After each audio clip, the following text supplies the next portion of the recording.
Now then, let's begin with a simple explanation of the class trial.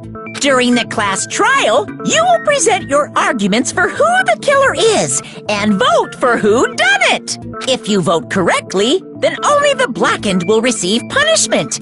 But if you pick the wrong person, I'll punish everyone besides the blackened, and that person will earn the right to leave this island. I'm sure you guys are starving by now, but let's get revved up and raring to go! Whoever survives will be treated to a fancy lunch. Guess what? Rabbit curry is on the menu. Huh? I'm not the main ingredient, right? I'm here today because Coach Nekomaru risked his life to protect me. I'm gonna be the one who avenges him. I'll definitely find out who the killer is. I'm definitely not tempted by curry. Got it? Akane! You seem to have an impressive amount of drool flowing from your mouth. Hey, why don't we try going over the incident? We weren't able to leave Strawberry House, so I want to make sure we get a detailed understanding. I discovered Nekomaru's body a little before 7 a.m. I headed over to Grape Tower for Monokuma Taichi and found the body there. Hajime and Chiaki were also with me. Hajime was with Miss Sonia and Chiaki that early in the morning? Don't tell me you three were together since last night! Imbecile! I am not some woman with flexible legs. Of course you're not. You're much classier than that. With legs like those, I could probably do the splits real easy. We just happened to run into each other on the first floor of Grape House and went to the tower together. And then, the three of us discovered Nekomaru's body. The body discovery announcement was made soon after. Akane heard that and rushed over. We heard the body discovery announcement too, from Strawberry House, obviously. As I recall, we found out the elevator was out of order, which left us stuck. So we decided to go to the tower for the time being and headed for Strawberry Hall. But someone even broke Strawberry Hall's door button. We couldn't go anywhere because of that. Thinking we should at least find some method to communicate, we set our sights on the lounge telephone. Forget these boring intros. Let's talk about the killer. Anyway, it's definitely someone from Strawberry House. What do you mean, definitely? There's no way a chick would kill someone so cruelly. So it must be one of you Strawberry House dudes. One of you better hurry up and confess, or I'll break all of you in half! You're the cruelest one here! Now, enough with the lovers' quarrel. We need to think about this seriously. We don't have the luxury of discussing irrelevant things. The incident this time has many questions. The incident notwithstanding, I also have many questions. Then let's start with something even Miss Sonia can understand. The weapon. Well, the weapon is obvious, right? What the heck, you guys? The weapon! You can totally tell just by looking.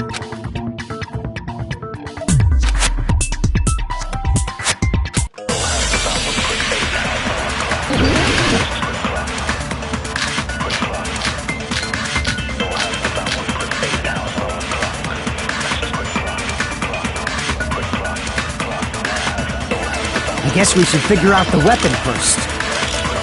The weapon was right there at the scene of the crime! The killer, huh? No, the hammer! The killer used that hammer and beat the crap out of him! No, that's wrong!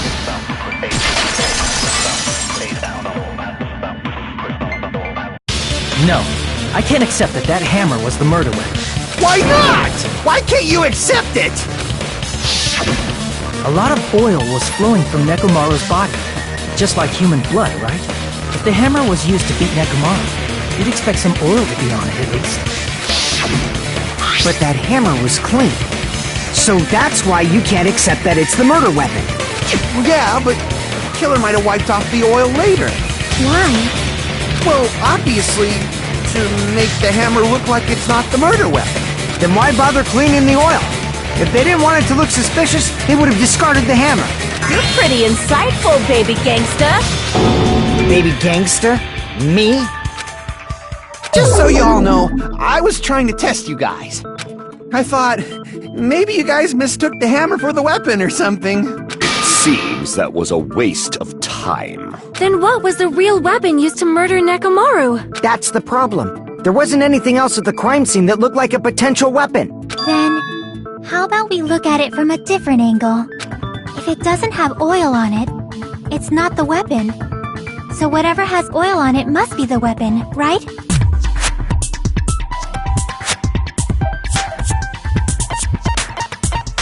I see!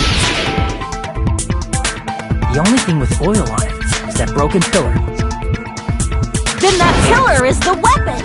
Coach Nekomaru got clobbered with that pillar! Nobody could withstand a blow from that pillar. Even if you used 100% of your muscle strength, it would be impossible to wield it as a weapon. Why? We tried to move it, right?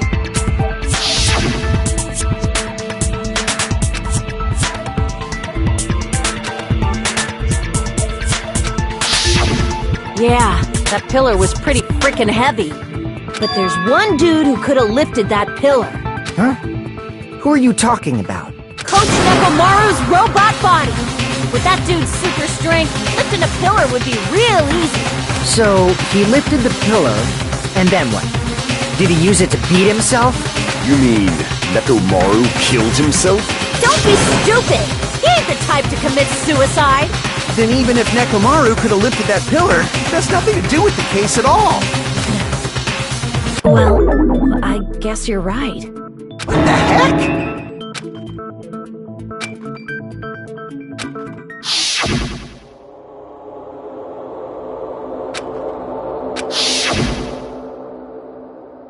But that's a problem. If it's not the pillar, then there's no other weapon we can think of. There may be a way to use the pillar as a weapon without lifting it.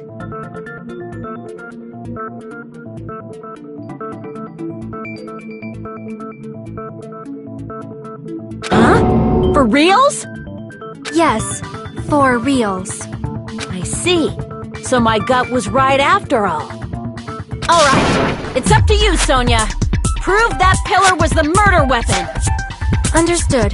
Then I shall give it my all. Sonia, here I go!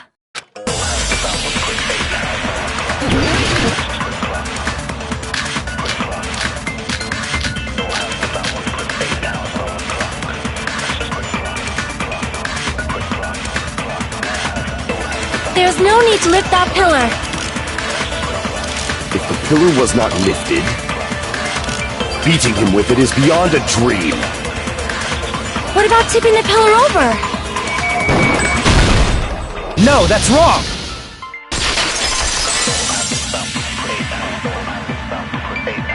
If Nekomaru was crushed by the pillar, then there should have been fragments on top of his body. Huh? Fragments? The pillar fragments were scattered beneath Nekomaru's body, but there weren't any on top of his body. If the pillar had been tipped over and crushed him, the fragments should have been on top of his body instead. I briefly considered that too, but it's probably not what happened. I see. That was entirely my bad. If they didn't tip it over, then how did the killer murder Nekomaru with that pillar? How much longer are you gonna focus on the pillar? Just let it go already! There's no way I can let it go. I'm positive that Nekomaru was killed by that pillar. Why are you so certain about that? I just have a feeling. A feeling, huh? That's just your instincts. But we can't say for sure that that instinct is wrong, can we? There's another way to use that pillar to kill. You guys just haven't noticed it. Is that true? Then I shall ask you, what way is that? You guys, same as usual. You're unable to clear a path to the future with your own powers, so you just stand there and falter. What a waste of talent. And you all intend to fight the Future Foundation? You make me laugh. What did you say? Regardless, it's not like I want to die with the rest of you. So I guess I should lend a hand. Hey, Nagito, what the hell happened to you? How come you're not talking like a lunatic anymore? I've learned a valuable lesson. Ignorance is by far the greatest shame. Huh? What do you mean? Who cares? Just tell us how the pillar was used to kill! Well, first of all, the pillar itself is not enough. But when combined with a specific item, there's a way it could be possible. A specific item? Of course, the ultimate weapon. Ultimate weapon? Isn't that the thing you get when you clear the final dead room? So, Nagito knows what the ultimate weapon is? Of course I know. But I'm pretty sure everyone else has seen it, you know? We've seen it? That's right. You've seen it clearly. Because I, the one who has claimed dominion over evil, am the ultimate weapon. I am he who cuts the insolent catalyst which flows out from the chaos with the sword of victory. It's only fitting that I deserve to be called the ultimate weapon. No, you are far greater than the ultimate weapon, since you wield your 4 dark devas of destruction. I see. I don't know why, but I'm not liking this. Cut the bullshit and say it clearly. What is the ultimate weapon? In order to clarify that, we first need to solve the secret of the funhouse. Huh? The secret of the funhouse? You still don't realize it? Jeez, get it together. You're supposed to be the symbols of hope, aren't you? Ah, I forgot. Except for Hajime, of course. Except for Hajime? If we make it out of this, I'll explain it to you guys. Anyway, we must first clarify the secret of the funhouse, right? Then I think it must have something to do with the structure of the funhouse. Strawberry House leads to Strawberry Tower, and Grape House leads to Grape Tower. But in actuality, they are both the same building, and both houses are linked to the central tower. It is undeniable that such a sweet building structure is the secret of the funhouse. Man, not only does that make perfect sense, but Miss Sonia's beautiful voice is just so soothing. Faux show! I shall leave this matter to your discretion.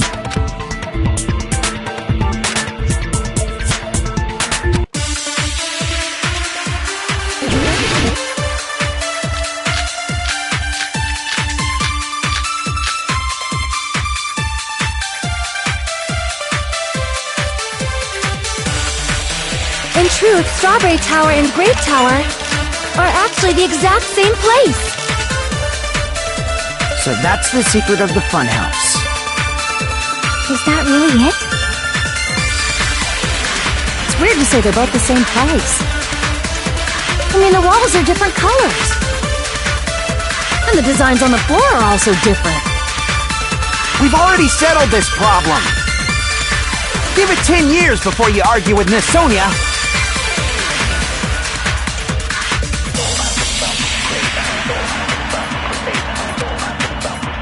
In truth, Strawberry Tower and Grape Tower are actually the exact same place. No, that's wrong!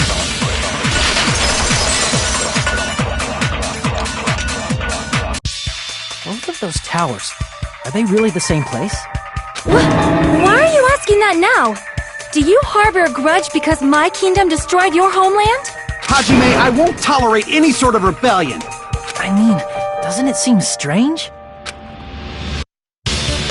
When we went to Grape Tower from Grape Hall, Nekomaru's body was in front of the door to Strawberry Hall. But when we went to Strawberry Tower from Strawberry Hall, his body was in front of the door to Grape Hall. It's probably some kind of trick, like the floor rotating 180 degrees or something. If it is, then see? That means it could have passed as the exact same place, right? If so, then what? Do you seriously think such a simple answer is the correct answer? Does that mean he's wrong? Oops, I guess I've said too much. If the floor didn't rotate, then that means we need to think about the structure of the building again. Bow down!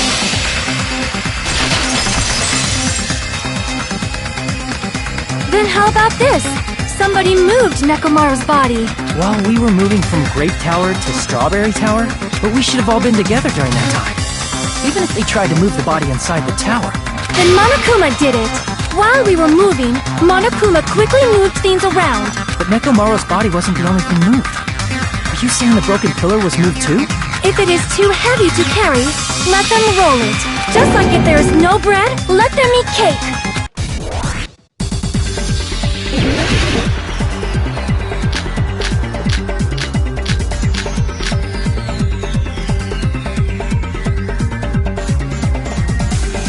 There are many different ways.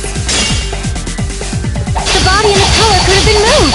The pillar could have been rolled. And Nekomaru could have been moved piece by piece. I decree it was Monokuma's doing. Moving the body and the pillar in such a short time. That might be hard even for Monokuma, don't you think? It seems you have forgotten.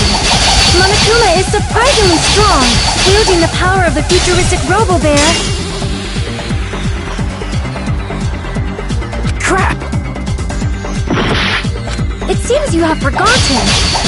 Monokuma is surprisingly strong, wielding the power of the capilla. He could have moved it all, easy as pie. Damn it! There are many different ways.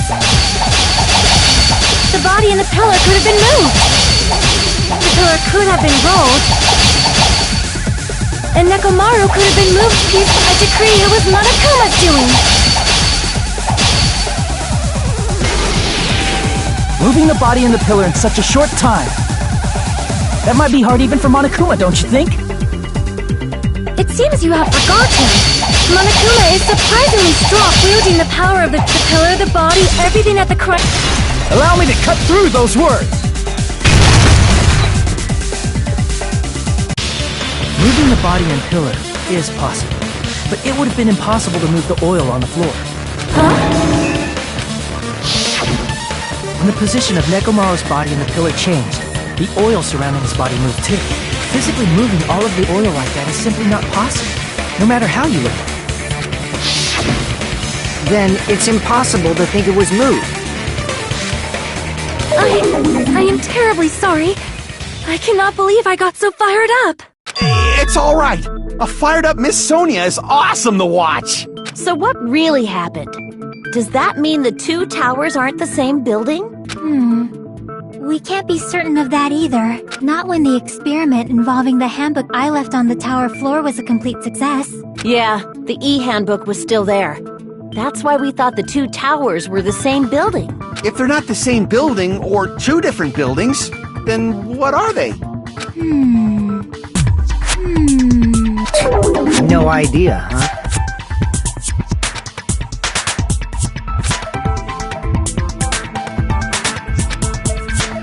Hey, Nagito, I thought it would come to this. I knew my turn was coming up. Fine. I'll tell you guys a big hint that can help you solve the secret of the funhouse. Give us the answer, not a friggin' hint. But then it wouldn't mean anything.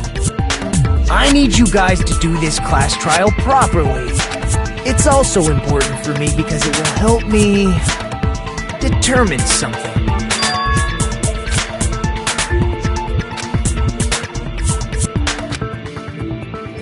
But how do we know your hint is any good? It's suspicious that you're the only one who knows it. I have a good reason for that. The reason I'm the only one who knows it is because I was the only one who performed the appropriate action.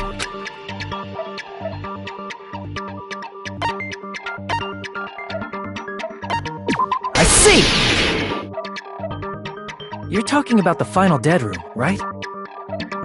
You cleared the life-threatening game there and found something, didn't you? That's right. The hint is what I saw after I cleared it. In the depths of the final dead room, there was a hidden room surrounded by concrete. And there, a small conspicuous window waited, all by itself. From that window, I saw some very strange scenery. Strange scenery? Instead of explaining it, it might be faster just to show you. At an opportune time, I found a perfect camera in the final dead room. You took a picture? Yep. See? this is it.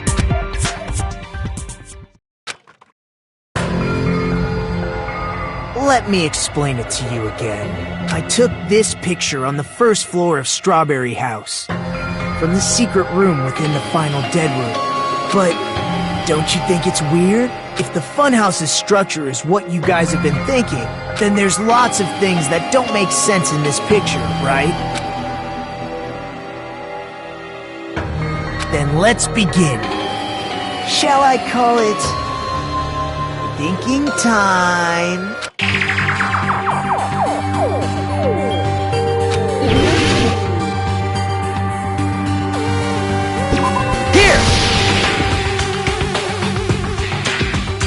The structure of the funhouse is what we thought it was. Grape House and Strawberry House should link to the tower in the middle, which means if you're viewing the tower from Strawberry House, you should see Grape House behind it. But in this photo, I don't see anything behind the tower. No shadow, no shape, no Grape House at all. I see. And is that it?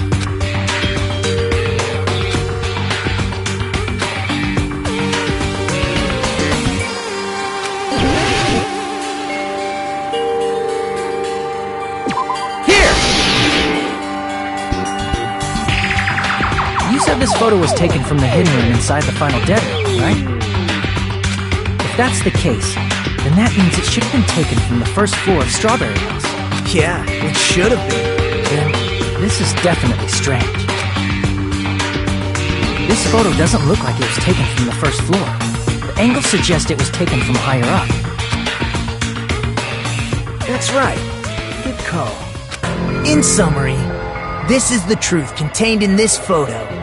The first floor of Strawberry House is located in a high area, and Grape House is not behind the tower. It's not? Are you saying that Grape House is merely an illusion spell cast by Monokuma's cursed eye? From this point on, do your own thinking. Now that you've finally met the same requirements as me, if you guys are truly symbols of hope, you can easily solve a simple mystery like this. It might be possible for Hajime to solve it too, even though he's just a normal high school student. Despite the fact that you don't have a real talent, you already know about the other clue.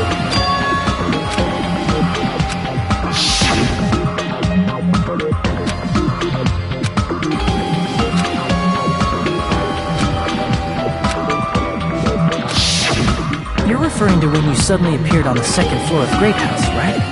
I'm asking you just to be safe. At the time, where do you think I came from? The top floor, right? Such sharp eyes. So you realized it already. Top floor. So the third floor? But the Monokuma archive should be the only room on the third floor of Grape House. What does it mean?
it's all coming together!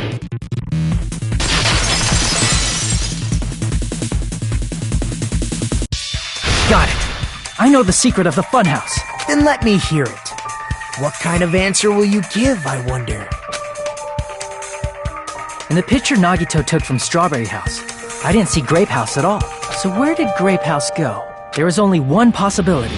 It was in a position where it couldn't be seen from Strawberry House. Which means Strawberry House and Grape House are in the same building, but on different floors. Same building, different floors? Then the two houses aren't two different 3-story buildings. They're actually one 6-story building? If you think about it like that, based on Nagito's picture, it's clear where Strawberry House is located.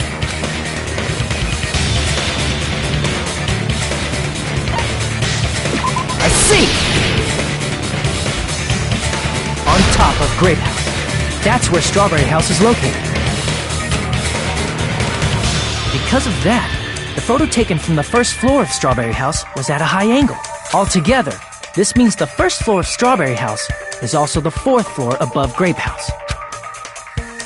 Oh, snap! I never expected that the two houses were connected vertically. But what about the shape of the building? The two houses were completely different shapes. Strawberry House is 4-sided, and Grape House is 6-sided, right? It never occurred to us that they were the same building because it was structured with two different shapes.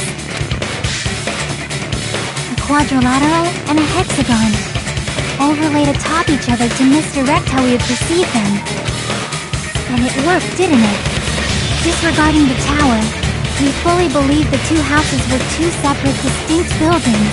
In order to conceal the unique design of the funhouse, Monokuma put us to sleep so we couldn't look at the outside of the building when he brought us to it. You've just been Kuma'd! Don't you think a building full of so many surprises totally deserves to be called a fun house? Then, it's true? The building was really like that? That's right! Those two houses exist on different floors in the same building! Constructing a building like that on your own without my knowledge? How horrible! Then what about the towers? Are they arranged vertically just like the houses? Yeah, Strawberry Tower and Grape Tower should have also been different floors inside the same building. Just like Strawberry House was on top of Grape House, Strawberry Tower was also on top of Grape Tower. However, if they're different floors within the same building, why was Nekomaru's body in both places? Aw, your precious hammies don't know? But it's so simple. Alrighty then. I'll be the one who solves this mystery in a flash. Please watch me, Miss Sonia. Oh, I see. Do whatever you like. I'll definitely make her watch me. I'm gonna stand out till she notices me.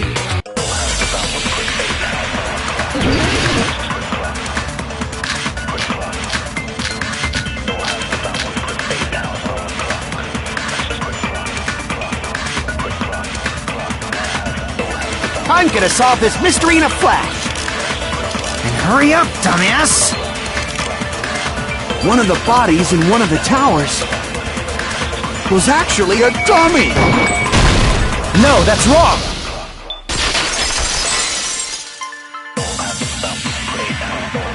Nekomaru's body wasn't a dummy. That can be proven by Kazuichi's account. Me? Remember? When we moved from Grape Tower to Strawberry Tower, we thought the body had moved. And that's when you said...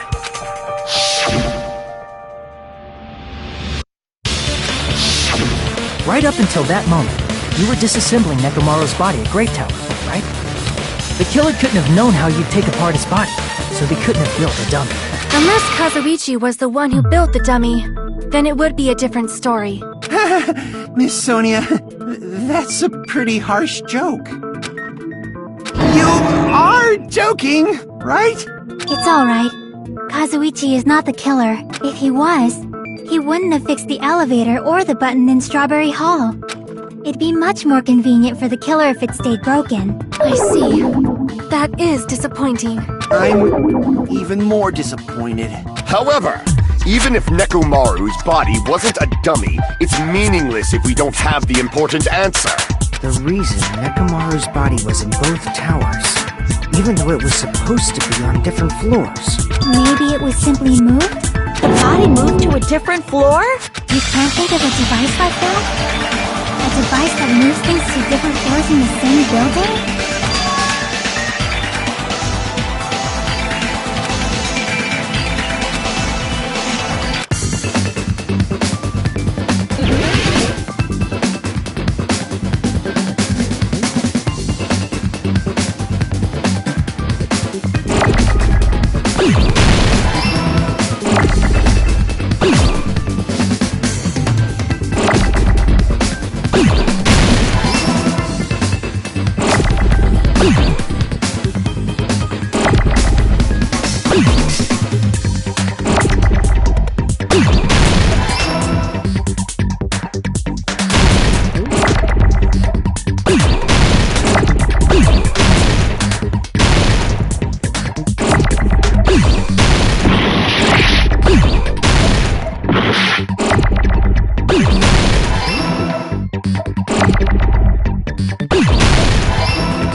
Must be talking about an elevator. What? Are you saying Nekomaru's body was transported using an elevator? Where the hell is this elevator anyway? It's the tower itself. The inside of the tower is one big elevator. Which means the tower was designed so that the whole room goes up and down like an elevator. So whether you enter from Strawberry Hall or Grape Hall, it all leads to the same room, right? So that's why we could only enter it from one side or the other. Now that you mention it, sometimes when I pressed the door button, it took a while for it to open. I see. We were basically waiting for the room to arrive, just like an elevator. Please hold on. If the inside of the whole tower ascends and descends like an elevator, then why is there a picture of a strawberry on the far back door when you enter from Grape Tower? And a picture of a grape on the far back door when you enter from Strawberry Tower. If the room just moves up and down like an elevator, there's no reason for the doors to change.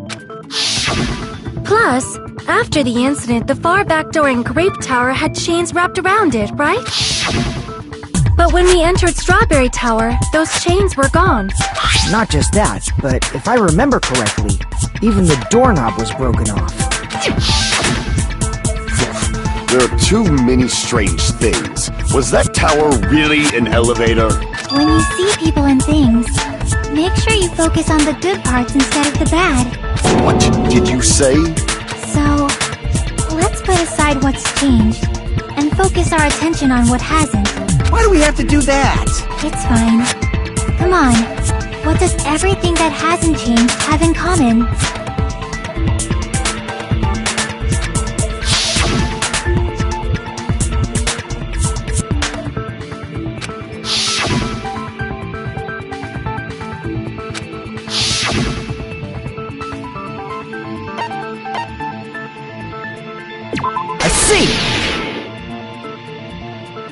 Is it safe to say that all the items on the floor didn't change? And? And? Why did the picture on the far back door change? If you can figure that out, you'll have the answer. The reason is because that elevator has something unique about it.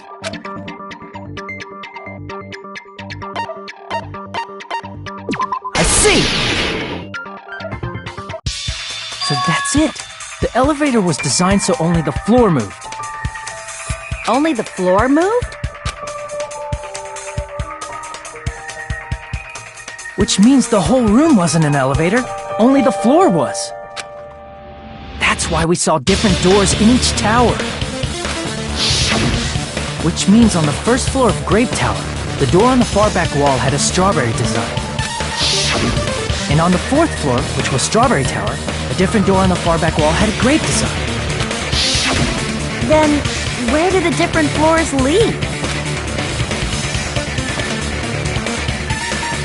I want to say they lead outside, but they're probably just for show. Just for show? Why was something like that necessary? So we'd falsely believe that the doors were connected to where their picture signified. It was actually very effective. Because of that, we totally misunderstood the building's structure. I don't get it. But I guess it means whoever designed this building had a totally twisted personality. Did you hear that, mon ami? Don't blame this on me. Take responsibility for yourself. Then I'll take responsibility and gently caress you. Wait, there's no way that's gonna happen. Stop with the tasteless jokes. By the way, what does the chain on the far back door in Grape Tower mean? It was probably wrapped there by the killer to keep us as far from Strawberry Tower as possible. Why? Because of that chain. You guys thought you couldn't enter there, right?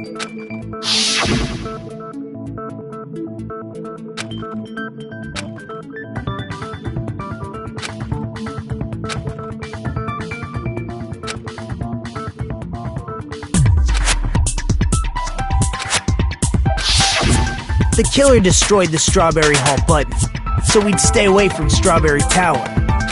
Everything was done to tamper with the evidence, so we wouldn't find out about the secret of the funhouse. The appearance of a body in the tower would contradict what we thought we knew about the building. In that situation, if we'd gone to Strawberry Tower, we'd have seen that contradiction firsthand. And using that as a clue, we might have discovered the truth. The truth that the two houses and the two towers are actually one complete vertical building. The killer wanted to keep us from learning that. That's why they made us stay away from Strawberry Tower. They destroyed the button and wrapped a chain around the door just for that? Would it really have inconvenienced the killer if we learned the true structure of the building? It would have been a major inconvenience. After all, this funhouse is strongly connected to the ultimate weapon that killed Nekomaru. Hold on. You're progressing much too quickly. There's still a contradiction concerning the building structure. What a pain. It's fine already. Gundam, please proceed.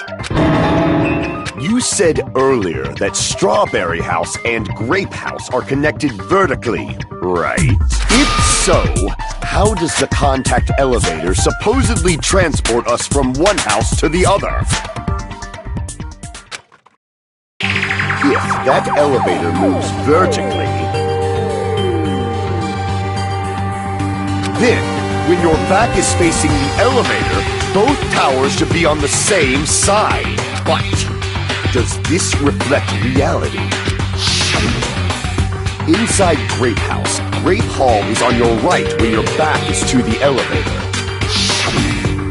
And inside Strawberry House, Strawberry Hall is on your left when your back is to the elevator. Which means the houses are on exact opposite sides of the tower. Answer me, fiend! What does this mean? What does this mean?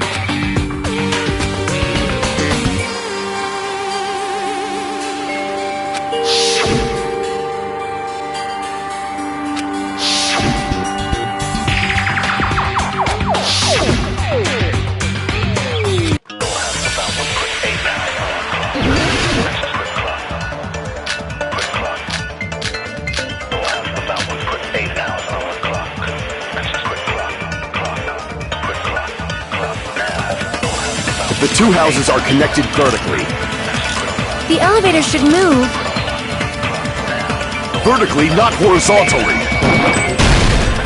No, that's wrong!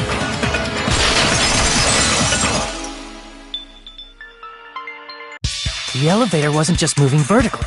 Isn't that right, Kazuichi? Huh? Me? Come on. You used the elevator while you were holding that compass Nagito gave you, right? Ah, that. Yeah, it was pretty strange. From start to finish, somehow the compass needle rotated 180 degrees. Rotated 180 degrees? Meaning, as the elevator moved between the two houses, it also rotated 180 degrees. It was probably following the building's perimeter as it rotated to the other side, which means the exit would be on the opposite side once you arrived at the other house, right? And thanks to that, the tower we saw on our right side when we arrived at Grape House appeared on our left side when we were at Strawberry House. An elevator that rotates while it moves. Is that even possible? It's like something from an amusement park. Well, a funhouse is an amusement park attraction, you know. And since the building doesn't really need to be structurally practical, it makes for some splendid fun. That's not splendid at all! You're inhuman! You say I'm inhuman, but I'm just a bear. So I was never human to begin with. I'm different from these lowly humans. So we're done with the secret of the funhouse, right? Then let's start talking about the important stuff. What's the ultimate weapon that killed Nekomaru? Huh? You still don't know what the ultimate weapon is yet? It's what I found at the Octagon, you know. What is the Octagon? I haven't heard about that yet. Oh my... I can't believe I have to explain that now.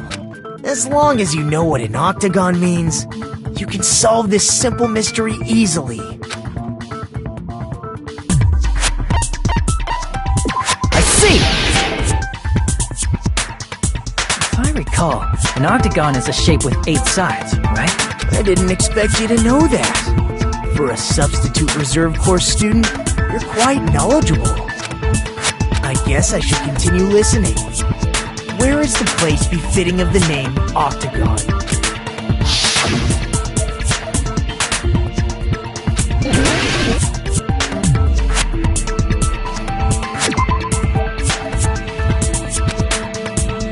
Crap!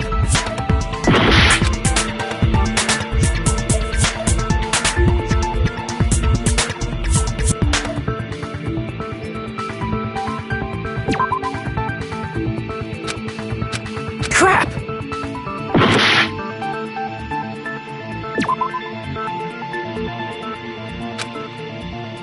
Crap!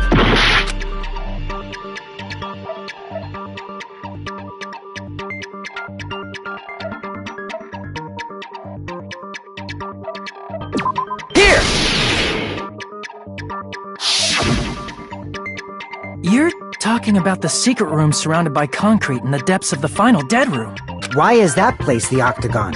You know how the 4-sided strawberry house is on top of the 6-sided grape house? If you cut a 4-sided shape out of a 6-sided one, you get 8 edges. It becomes an 8-sided shape. That's basically the gist of it. The true identity of the Octagon is that secret room in the depths of the final dead room. In actuality, that place contained various weapons. Then the ultimate weapon was there too? That's a little different. I learned the true identity of the ultimate weapon at the Octagon. Learned? The true identity of the ultimate weapon is the funhouse, which means the killer used the building structure as their weapon and killed Nekomaru. Like me, the killer probably realized the secret of the funhouse from the scenery, and then thought of a way to kill making use of the building structure. The funhouse itself is the weapon, so they killed using the building structure? That's why the killer tried to keep us from learning the mystery of the building. But more importantly, using the building itself as a weapon? Such a spectacular crime. It truly deserves to be called the ultimate weapon.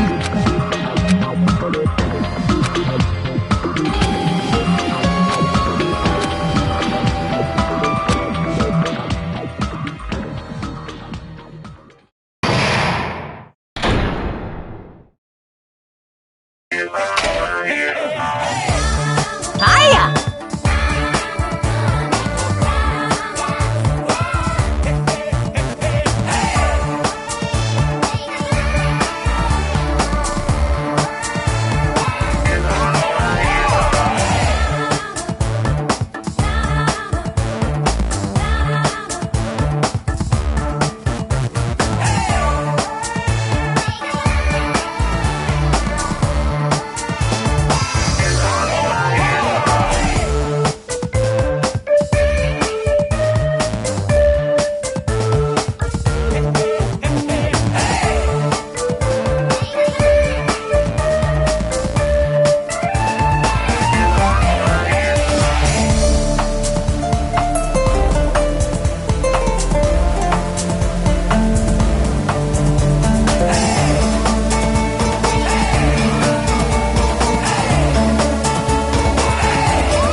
Okay, everyone, all together now.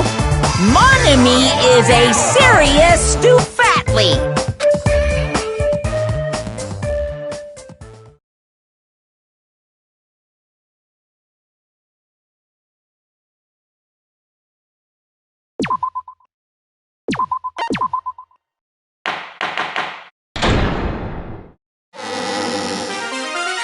Hello! I hope your day is well. I'm trying to force myself to be more energetic, or else my mental state won't be able to keep up. Ugh, my heart's thumping like crazy. I might as well have a laid-back, so what attitude and go ahead with high energy. Yeehaw! But be careful that your batteries don't run out for various reasons. And just like I say each time, don't forget to save frequently. I never expected the funhouse itself to be the ultimate weapon. Oh well, let's just press on ahead. Is it really alright to accept a situation so easily? I mean, that's not what's important.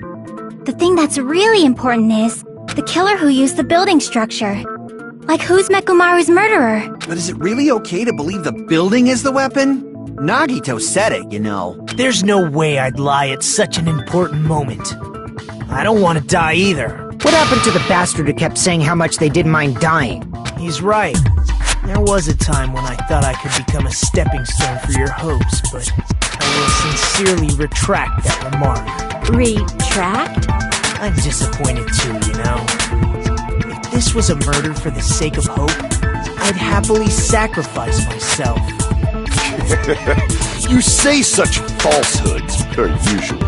There is no such thing as murder for the sake of hope. Murder is simply murder. Forcibly sacrificing others for one's own desires.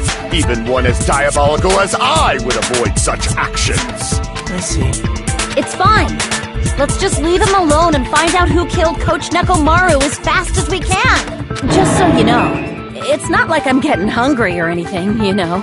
Akane! You're drooling waterfalls? Anyway, if the killer used the building structure, why don't we think about how they used it?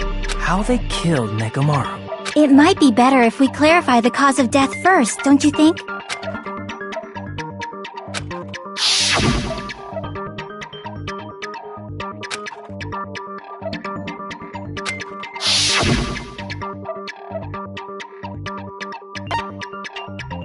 I see! That's it. I think he might have died from falling. Died from falling? If the funhouse's secret is that it's a structure where both towers and houses are vertically connected, then the killer made use of its height and caused Nekomaru to die from falling. Are you saying they pushed him off? Where'd they push him off from? That, I don't know yet. Don't just make things up when you don't know the method. Where in that building would you even be able to push someone off in the first place? It might be possible in the tower. You could push him off the 4th floor when the elevator is on the 1st floor. Did you forget how the elevator functions? When it's on the 1st floor, the door on the 4th floor won't open. Saying he died from falling is truly incorrect. You should burn in the flames of hell. But my gut is going crazy right now.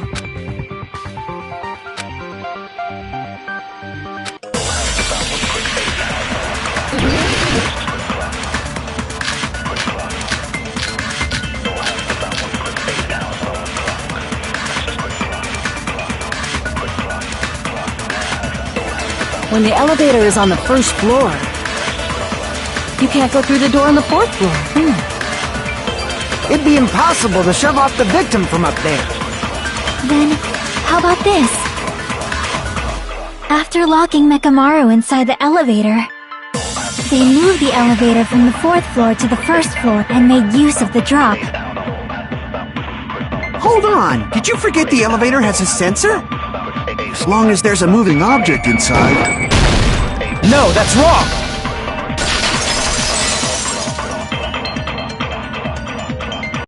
That sensor should only work if something is moving. If Nekomaru wasn't moving inside, elevator sensor wouldn't have detected anything. Could it be his sleep mode? When Nekomaru's goodnight button is pressed, all of his functions shut down, and he enters sleep mode. If he's in sleep mode, the elevator sensor wouldn't have noticed him, right? I see. So that's how... However, even if they moved the elevator in that manner, Nekomaru would have just moved along with it. There would have been no drop for him to fall and die from. Yes? That's what I was about to explain, before Kazuichi interrupted me. Silence, pest! Now you're calling me a pest?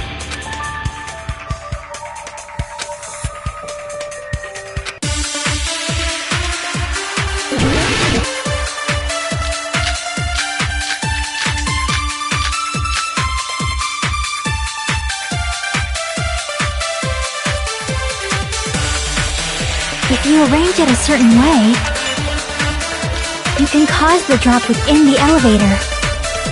So you're telling us all to think about the arrangement, right? That arrangement is... The hammer is suspicious. Isn't it about time we went over the pillar again? What about the oil on the floor? The doorknob on the floor seems suspicious. I agree with that.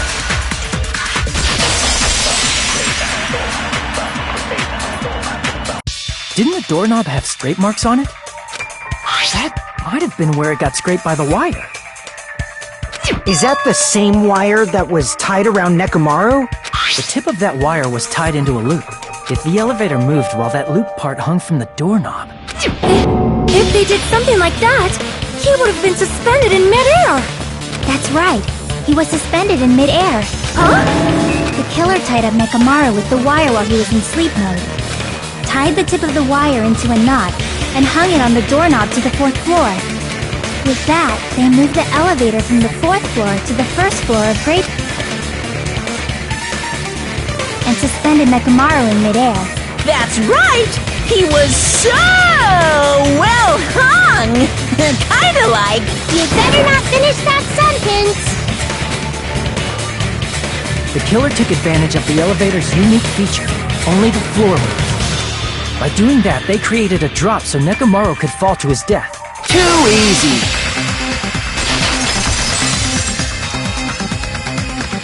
So what if they created a drop? There's no way you can make him fall and die with just that! Why? If Nekomaru is suspended in midair like that, then how do you get him to fall? Because if he's suspended in midair, he won't die if he doesn't actually fall.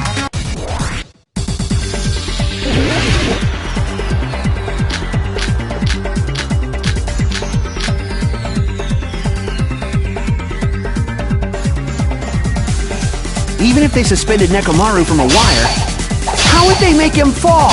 There's no one in the tower to push him off. There's no way they could do that. It doesn't mean someone had to push him off. It's possible that he fell on his own. What? Nekomaru fell on his own? Nekomaru should have still been in sleep mode, right? Allow me to cut through those words! What do you think would happen if Nekomaru woke up while he was suspended upside down in midair? What are you saying? Like, how would he even wake up? He has an alarm inside his body. As long as it was armed, it would have deactivated his sleep mode. Which means the killer set the alarm before they suspended Nekomaru. If you woke up from an alarm and realized you were hanging upside down and had no clue why,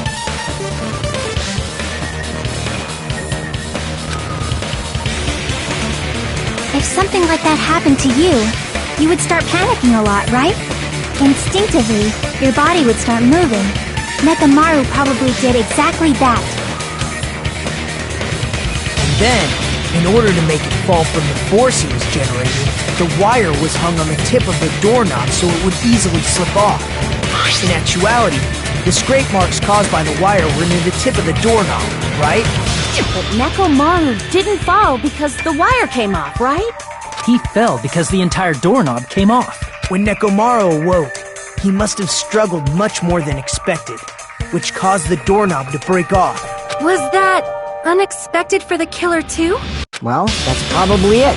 If they knew it'd leave behind evidence like that, they would have at least tried to do something to cover it up.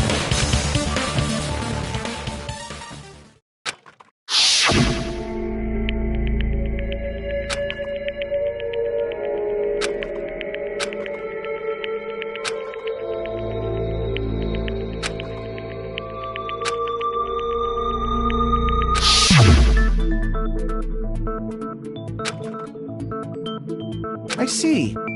So that's how Nekomaru fell to his death. Do you finally understand now? Yeah. It appears it's just as Miss Sonia said. I'm just a pest.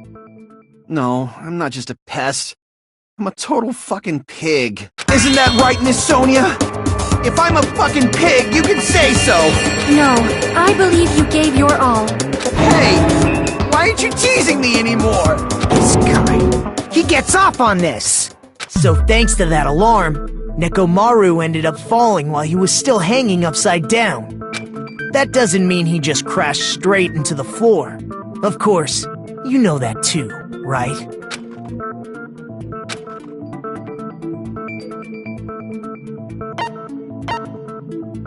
I see! When Nekomaru fell to the floor, he ended up colliding with the pillar. Isn't that it? Finally, the pillar! So that's how the pillar shattered, and why oil was spilled all over the place. See, I told you the pillar was the weapon. My gut was totally right. Well, the pillar was a bonus. It's not even clear if the killer intended that, or if it was just a coincidence. At this point, it is quite difficult to find a clue that will lead to the killer. Then what about the alarm? I'm positive the alarm was set for 7:30 a.m., and if we map it out from there... Hold on, baby gangsta. Stop calling me baby gangsta! What'd you just say? Did you say the alarm was set for 7:30 a.m.? You didn't check it yourself? Nekomaru's alarm was set for 7:30 a.m. Nah, that's impossible. Because even though I slept in a little, I still got to the tower at 7 in the morning. Now that you mention it, so did I. There was no way I could be late for Monokuma Tai Chi, so I left for Grape Tower before 7 a.m. And if we found Nekomaru's body there, it would have been before the 7:30 a.m. alarm went off. It appears yet another contradiction has been birthed. How were you able to discover Nekomaru died at 7:30 a.m. when you went to the tower at 7? That's what I want to know!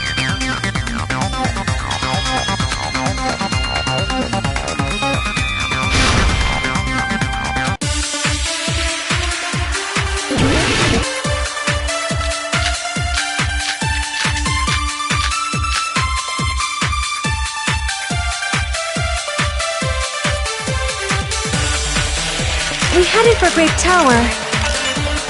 Before 7 a.m., I am certain. But the alarm inside Nekomaru's chest was set for 7:30 a.m. Nekomaru died because of that alarm, right? His time of death and the time the body was discovered. One of those must be an illusion. The killer probably did some tampering. They probably messed with the clock inside Nekomaru's chest.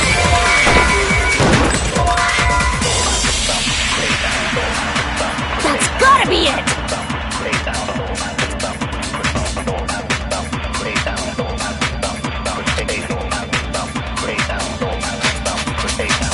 We headed for Grape before 7 a.m. But the alarm inside was set for 7... Nekomaru died. His time of death and one of those must be a... The killer probably did some tampering. They probably messed with the clock inside Nekomaru. No, that's wrong!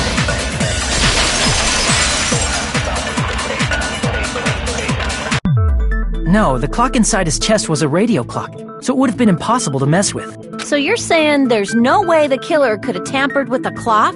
Maybe the clock Miss Sonia saw was the one that got tampered with. The clock inside Grape House? No, I checked all the clocks inside the funhouse. Oh, that's what I asked you to do. So you really listened to me and checked all the clocks. And because of that, I can confidently declare that all the clocks had the same time displayed. If there's no possibility that the time was tampered with, then we must doubt that human's testimony. Wait Please believe me, we are not lying.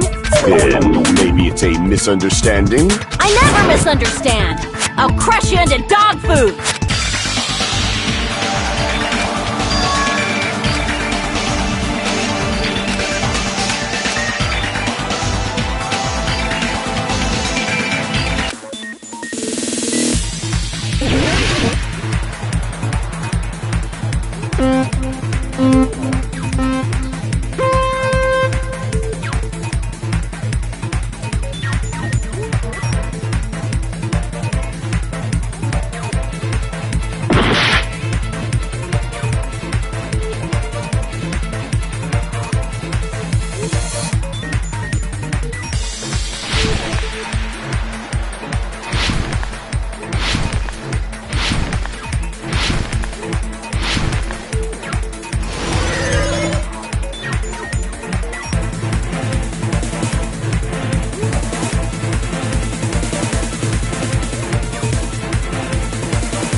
It's all coming together!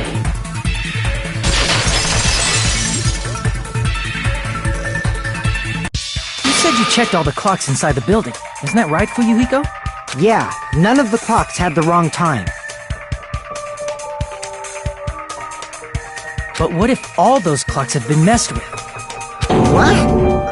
All the clocks? So even if you checked all the clocks inside the building, there's no way you'd have noticed it. I see. So the killer messed with the time inside the whole building by changing all the clocks. So that's what it was.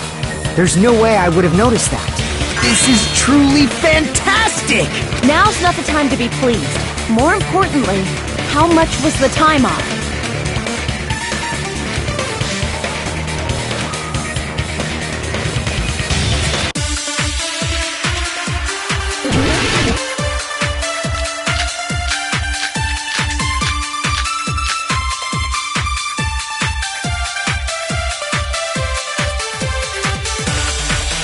If the time in the building was all messed up, then we can only rely on Nekomaru's radio clock. The time of death was clearly 7:30 a.m. The problem is, what time would 7:30 be? in our time. Are there any clues that can be used to narrow that down? If only I heard the sound when you fell. I agree with that.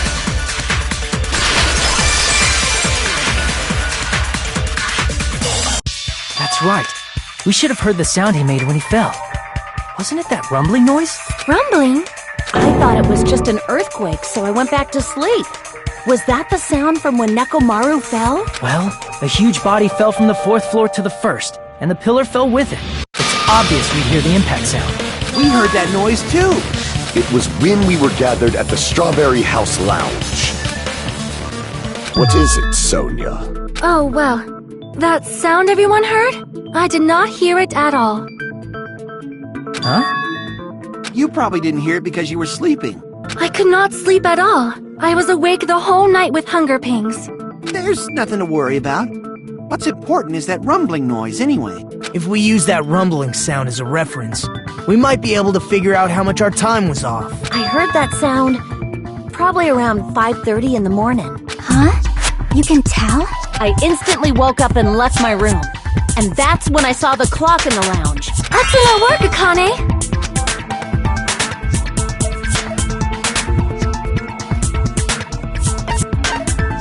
I see! Nekomaru's alarm went off at 7:30, and if we heard the sound of his impact at 5:30, that means our time was off by 2 hours. 2 hours? That much? We were starving pretty badly. There's no way we would have noticed. Plus, the funhouse has no windows. And there weren't any Monokuma announcements either. However, for what reason did the killer alter our perception of time? The reason is obvious. So they could lure out just Nekomaru. If you messed with the clocks and used a specific thing, you definitely get Nekomaru to the tower alone, right? From there, the killer's plan was a splendid success. That's all it means.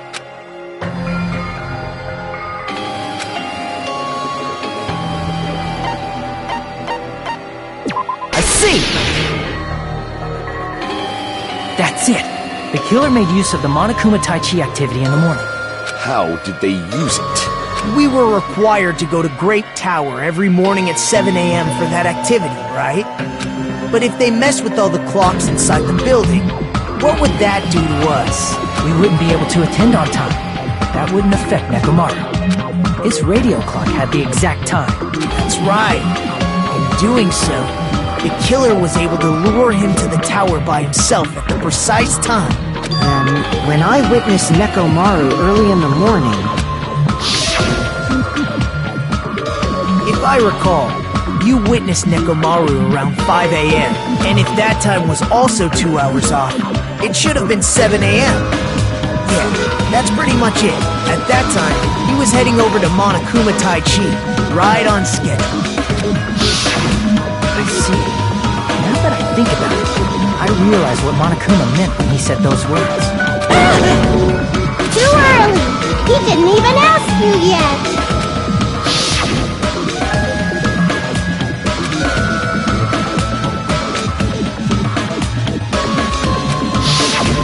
When you said everyone, you were including us, right? We thought we came to the tower on time, but in truth, it was way past the meeting time. Ah, jeez! That's, well, how should I put it? What was it? You know, tripping over a foot, or something like that. Are you talking about tripping over someone else's fault? Wrong! Too bad! Liar! I'm right! That's not it! It's incorrect! That's definitely the correct answer. You always get so stubborn like this. Let's just ignore the peanut gallery. Now that we've found out how the killer lured Nekomaru, the number of suspects has drastically decreased. Hey, why would that decrease the number of suspects? Don't be a friggin' liar! You'll know I'm not lying when you listen to what Fuyuhiko's going to say next. Huh? What the hell do you mean? You witnessed Nekomaru going toward the tower. Did something else happen after that? Are you talking about that alarm? Alarm? A little while after I witnessed Nekomaru, the clock in the Strawberry House lounge started going off. Plus, it was just before that rumbling sound occurred. That's it. So that's what it is. If Nekomaru died when the rumble happened, then whoever doesn't have an alibi at the time is the prime suspect. Really? Was there anyone who didn't have an alibi at that time? I remember now. The sound was so loud I couldn't help bolting from my room. But there was one guy who never left the lounge. We were both on the same floor. It's pretty weird that bastard never came out of his guest room. Which means that person does not have an alibi for when Nekomaru fell? Who is it?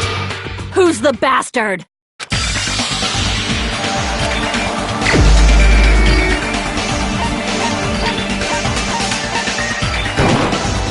You're the only one! The one who wasn't there. It's you, right, Nagito? That's right. Nagito wasn't there. It was just me, Gundam, and Fuyuhiko. You didn't come out, even though the alarm was going off like crazy. You weren't in your room, were you? If that's the case, where were you? Please, say something! If you don't hurry up and answer, I'm gonna suicide dive you! If I may be frank, even if I wanted to go to the lounge, I couldn't. You couldn't? What do you mean? It's merely the foolish talk of the weak. Not only did I not hear the alarm, I never even heard that rumbling sound. You're definitely fucking lying. However, that is also true for me. It is obvious that I did not hear the alarm in Strawberry House, but I did not hear the rumbling sound either. Is that not strange? I mean, everyone else heard it. To be honest, it's not just them. The same goes for me too. I was in a pretty deep sleep, so I thought that's why I couldn't hear it. But it wasn't that. I probably couldn't hear it at all. Couldn't hear it? What does that mean? You still don't know. Think about what the three of us who didn't hear a sound have in common, and I'm sure you'll figure it out.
Nagito, Sonia, and Chiaki. The three of you were staying in deluxe rooms, right? If I recall, the deluxe rooms are...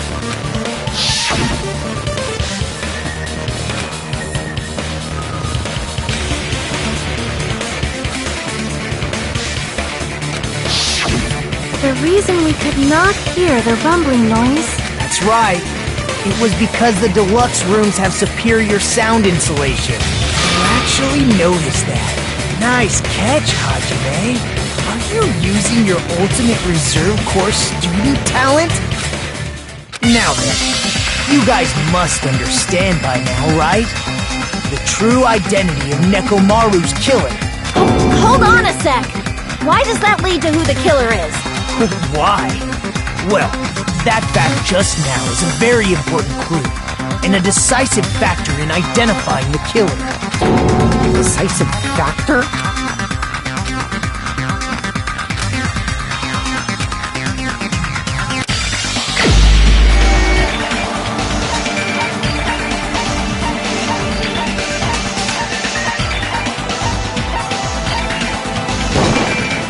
You're the only one! Gundam, there's something I want to ask you. When the alarm rang at the Strawberry House Lounge, you rushed over there too, right? What's wrong with that? If the bell of catastrophe rings throughout the night, it is the universe's providence to stop it. Why were you able to hear it? Hear what? I mean, you were also staying in a deluxe room, right? Nagito was staying in a deluxe room in the same house on the same floor, and he couldn't even hear it. So why were you able to hear that alarm? Now that you mention it... Gundam? There's only one possibility. You weren't in your room at the time. That's why, even though you were staying in a deluxe room, you still went to the lounge. Am I right? Gundam, you have some sort of explanation, right? Gundam probably couldn't return to his room because of Fuyuhiko. Me? After you saw Nekomaru heading to the tower, you stayed at the lounge for a while. Am I correct? Until the moment that alarm started ringing, right? If you were in the lounge for that long, the killer who had left earlier obviously wouldn't be able to go back. Even though Nekomaru's murder was a death trap that utilized the alarm in his chest, the killer still needed to prepare the murder in advance. Like putting Nekomaru in sleep mode and tying him up with the wire. In order to do that, the killer needed to be waiting for Nekomaru at the tower. Which means when Fuyuhiko witnessed Nekomaru, the killer was already at the tower. And once they tried to go back, they couldn't because Fuyuhiko was at the lounge. In their original plan, the killer should have returned to their room before the alarm in the lounge went off. And they were supposed to stay in their room. They weren't planning to come out and go to the lounge. Which means they wouldn't have heard the alarm or the rumbling sound, thus proving they were in the room, just like us.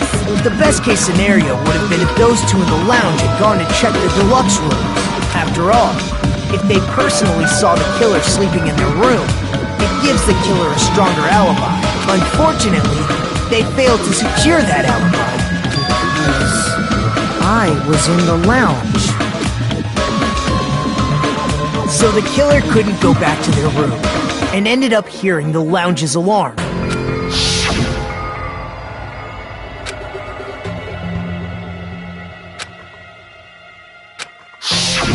But why'd you come out?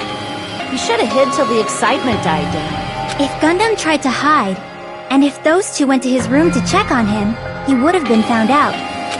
That would have been the worst possible outcome. That's why he couldn't just stay hidden. If those two had just checked the deluxe rooms as planned, that would have been ideal, but how ironic. The moment Fuyuhiko set foot in the lounge, your plan was doomed. Gundam? Please, can you at least say something? Answer me this, including myself in my four dark devas of destruction. How many ears do we possess? The answer is 10. That's right, I possess 10 ears. That means I have 5 times the hearing of a normal human. The soundproof system here may as well not exist. Is that your argument? You bastard! Do you understand the situation you're in right now? Do not panic.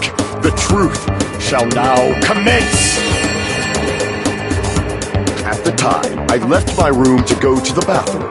By coincidence, I heard the alarm. That's right, that's all it was. The world is always so simple. Are you saying it was just a coincidence? Isn't that timing a little too perfect? And yet, I'm being suspected by all of you. It seems it was actually horrible timing on my part. I see. You're still holding out. Well, you don't have to admit it. We're going to decide who the killer is with the majority vote anyway. So, why don't we just go ahead and start voting? It's obvious that Gundam is the killer. Hold on a sec. You know, Hajime, this class trial, this killing, it's merely the opening act, you know. Hey! What do you mean the class trial is just the opening act? Perhaps I should say, it's just a farce. Just a boring farce. So boring, so stressful. I'm so painfully bored that I might develop stomach ulcers. Seriously. Let's just hurry up and finish this before I collapse from poor health. Nagito, something definitely happened to you, didn't it? At some point during the investigation, your behavior became even weirder. What actually happened? Did you discover something? Well, let's just leave that fun for later. And finish this opening act already. You said opening act again! Please hold on! We have yet to hear Gundam's rebuttal! But he's completely shut up. Perhaps he can't argue anymore. Gundam! I was simply at a loss for words after being dumbfounded by your pathetic assumption. In fact, I shall deny the very basis. Your assumption has been wrong since the beginning. Since the beginning? Based on your assumption, I hung Nekomaru from the 4th floor of the tower and made the floor descend to the 1st floor. From there, after returning to Strawberry House, I was present when the alarm at the lounge went off, correct? Although going to and fro is busy enough as it is, how would I be able to travel between both houses anyway? I see. The contact elevator was broken. As I recall, the killer tampered with the Grape House control panel, which shut down the elevator. Plus, the stopped elevator should have been facing the Grape House side. If so, the human who used the elevator would have left it at Grape House. For these reasons, it's an indisputable fact that the killer destroyed the elevator at Grape House. And what's wrong with that? If the elevator was broken at Grape House, you wouldn't be able to return to Strawberry House. However, I was already at Strawberry House. I was present when the alarm in the lounge started ringing, which means your assumption is clearly wrong. Are you serious? And here I thought it's already been decided. Have you learned your lesson, pitiful humans? You cannot overcome this contradiction.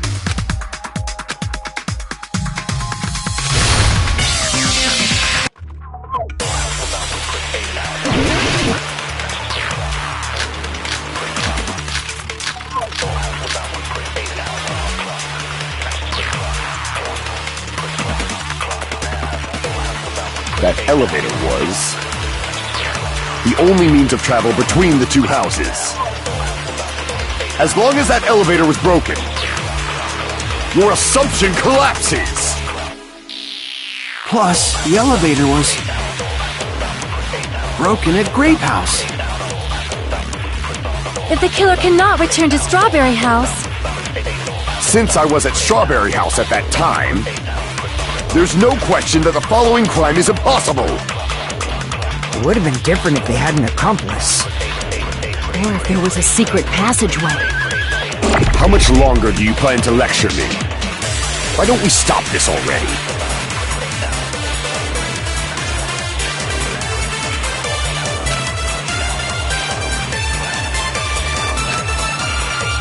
That elevator was the only means of travel between the two... No, that's wrong!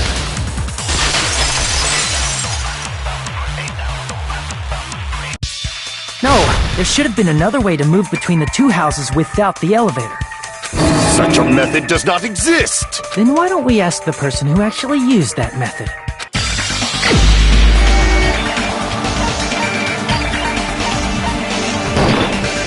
You're the only one! Nagito, you should know. What are you talking about? Don't play dumb. You appeared so suddenly that one time because you used that method, right?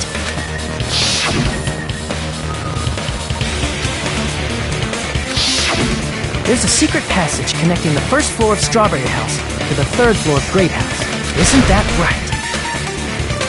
Jeez, once again, I let the reserve course show up.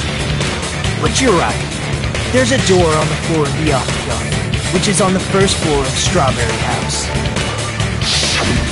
After I opened the door and went down, surprise, surprise! I ended up in the Monokuma Archive, which is on the third floor of Grape House. Meaning, the third floor and the fourth floor are actually connected. Plus, once you've cleared the final dead room once, you can pass through it as many times as you want. If they used that secret passage, they could have gone between the two houses as much as they wanted. Infinity Unlimited Flame! However, what if the killer was unaware of the existence of the final dead room? There's no way they didn't know. That is merely an illusion you have fabricated from your own suspicion. If you value your life, you should stop with your scrutiny. There's no way I can stop. Did you say? Don't make me angry! You wouldn't like me when I'm angry!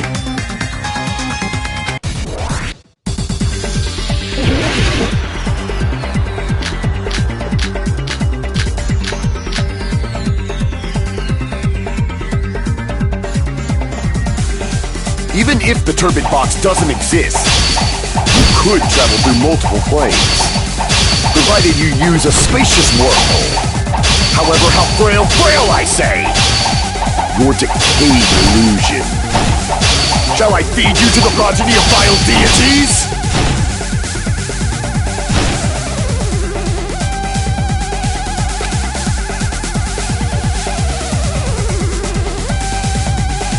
Even if the turbid box doesn't exist, you could travel through multiple planes, provided you use a spacious wormhole.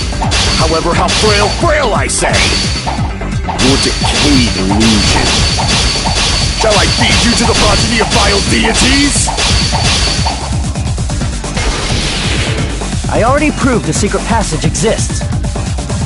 The secret passage was at the Octagon. Know the limits of your own reasoning! You say the killer went to the Octagon? Don't bark, you cur!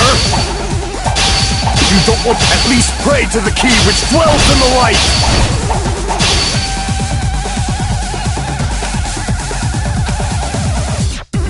Know the limits of your own reasoning! You say the killer went to the Octagon? Don't bark, you cur! You don't want to try, at least pray to the key which dwells in the light! Damn it!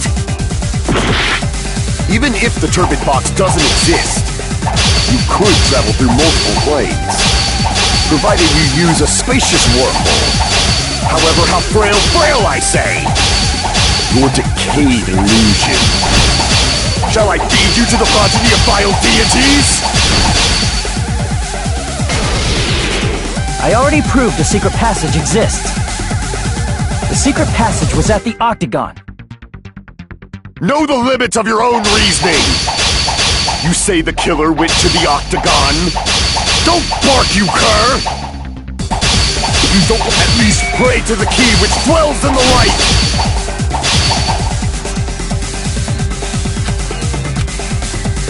Know the limits of your own reasoning! You say the killer went to the Octagon? Don't bark, you cur! If you don't want to drown in the maelstrom, Allow me to cut through those words! The wire used to string up Nekomaru's body. The hammer that looked like the weapon, and the chain on the door in the tower. Those are all the items that weren't in Funhouse. Where did the killer obtain them? The only place I can think of is the Octagon. There were various weapons and tools there. I'm pretty sure I saw stuff like wires, hammers, and chains too. Since those items were used in the crime, there's no doubt that the killer went to the Octagon. If that's the case, they obviously know about the secret passage too, right? It seems this is the end. Normally we'd end up listening to Hajime lecture us with a very long summary of the case, but there's no reason to waste any more time on this opening act, so I'm going to end this right now. Hey, what are you... First of all, by messing with all the clocks in the building, Gundam tried to lure only Nekomaru. The elevator was probably broken by that point. Thanks to that, Nekomaru wasn't able to go to Grape Tower, which was supposed to be the meetup point. So he tried going over to Strawberry Tower, just like we did when we found out the elevator was broken. Well, it's obvious he'd attempt that. At that time, we didn't know the two towers were the exact same place. Also, the button in Strawberry Hall wasn't broken, so he was easily able to enter Strawberry Tower. But surprise! Gundam was waiting for Nekomaru's arrival. Hold on. If Nekomaru didn't go to Strawberry Tower, what would the killer have done then? Their plan was a balancing act of uncertainties. But even if they failed, they probably wouldn't have minded. They can just greet everyone the next morning as if nothing happened, and come up with a different plan. And, without such a risky plan, they wouldn't have been able to lure him at all. I'm going to continue summarizing the case, okay? Through this, Gundam successfully lured Nekomaru to Strawberry Tower. There's no way he could fight head-on with the robotic Nekomaru, so by pressing the goodnight button, he rendered Nekomaru powerless without fighting him. Hold on! What did you just say? That I didn't battle? What's wrong with that? Don't mess with me! Don't mess with me! I cannot ignore those words! Why are you angry all of a sudden? You fools do not understand! You don't understand at all! Ha! You make me laugh! After all this time, you still don't understand anything at all! I don't understand anything. What does that mean? It appears I cannot finish just yet. Maybe I'm just a human destined for hell. However, I cannot finish just yet. I cannot finish! What do you intend to do? It's obvious! I'm going to destroy your illusory assumptions! Are you saying you still have more? You still have room to argue? Your words. You said I pressed Nekomaru's goodnight button. However, that button was on the back of Nekomaru's neck. To press it, I'd have to get behind him. It's not easy to get the drop on Coach Nekomaru. It's even more difficult if it's a one-on-one situation. Just as I thought. Truly frail. Succumbing so easily to this simple argument. It was just a mere illusion. If you want to set me up as the killer, at least surpass your own human limitations. That's wrong, Gundam. You're the one who's wrong. Such a wonderful line. However, I cannot say that I'm satisfied. Listen well. I shall teach you 2 tips for making someone admit their defeat. First, you must crush them with your own overwhelming power. And as for the other, you must provide a reason that will persuade that human. You have not fulfilled either of those yet.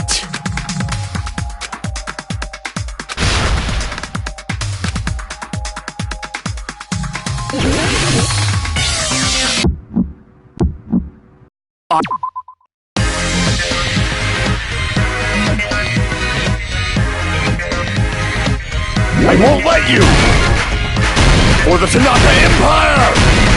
Wither! Crushed as David prophesied! I won't let you! For the Tanaka Empire!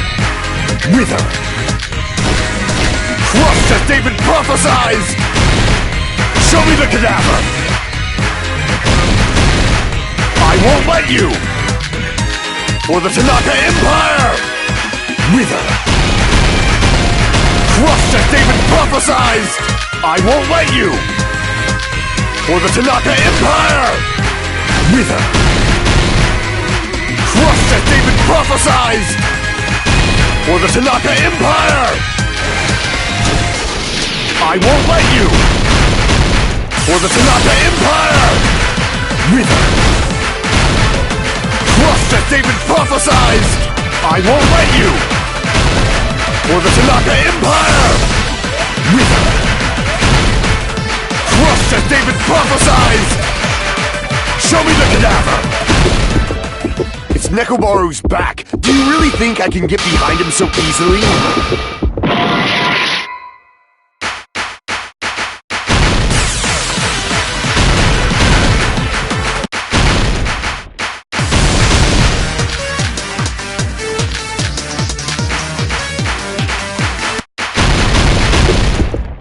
It's Nekomaru's back!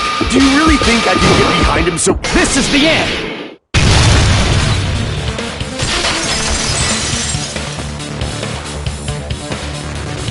Even if you didn't get behind Nekomaru, you should have been able to press the button on the back of his neck. As long as you have the power of the hamsters you keep with you!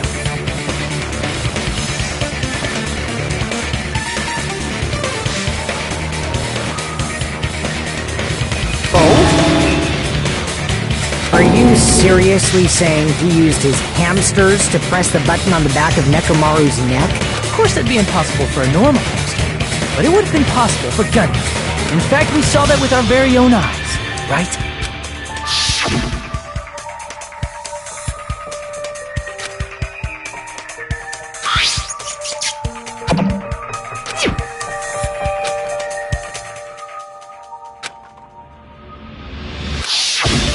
Now that you mention it, after Ibuki was killed in the music venue, one of Gundam's hamsters retrieved the piece of wallpaper from the baton lighting, right? Hey, with your friends and their exceptionally smart brains, it must have been possible to secretly get one of them behind Nekomaru and press the button on the back of his neck. How about it, Gundam?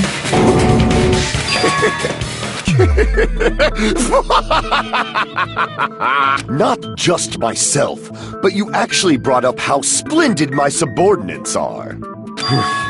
I have no recourse but to admit it. Admit it? Did you say you admit it? It appears I've obtained a one-way ticket to hell. Fine! Then you must trample me underfoot and advance. Victory can only be built upon a foundation of corpses. You cannot find peace without sacrifice anywhere. Now, trample this life. Trample it as though it were mere trash on the side of the road. Pull the curtain strings of this worthless performance with your own two hands.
everything that happened in this case. Let's first go over the many tricks the killer prepared before they committed the crime.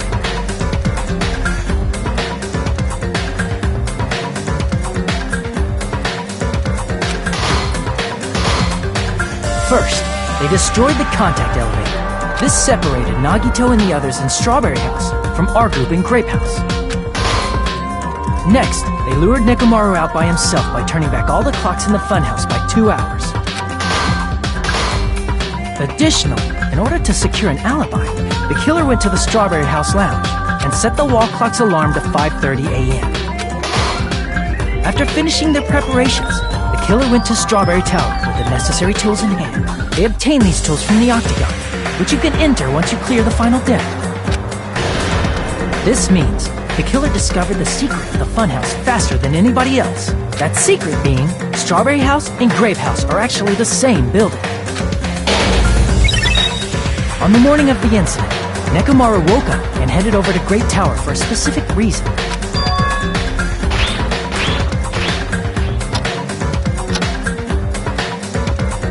There, Fuyuhiko, who was at the lounge by coincidence, witnessed Nekomaru. According to Fuyuhiko's testimony, that was around 5 a.m., but by that point, the killer had already messed with our perception of time. In actuality, Fuyuhiko witnessed Nekomaru at 7 a.m. That's also the same time Monokuma Taichi begins. Nekomaru went to Great Tower to participate in that. However, because the contact elevator was broken, Nekomaru was unable to go to Great Tower, so he decided to try going to Strawberry Tower. But the killer was waiting for him there. With the power of hamsters, they were able to press the good night button on the back of Nekomaru's neck. This forced him to enter sleep mode, rendering him immobile. From there, the killer began preparing to use the ultimate weapon.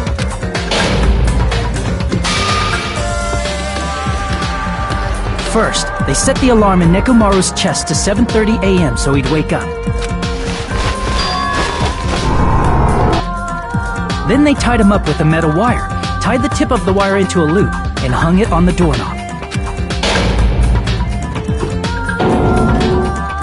After leaving Strawberry Tower, the killer then destroyed the door button to Strawberry Hall. They did this to keep us from entering Strawberry Tower, and to keep us from discovering the secret of the building's structure that they used to kill Nekomaru.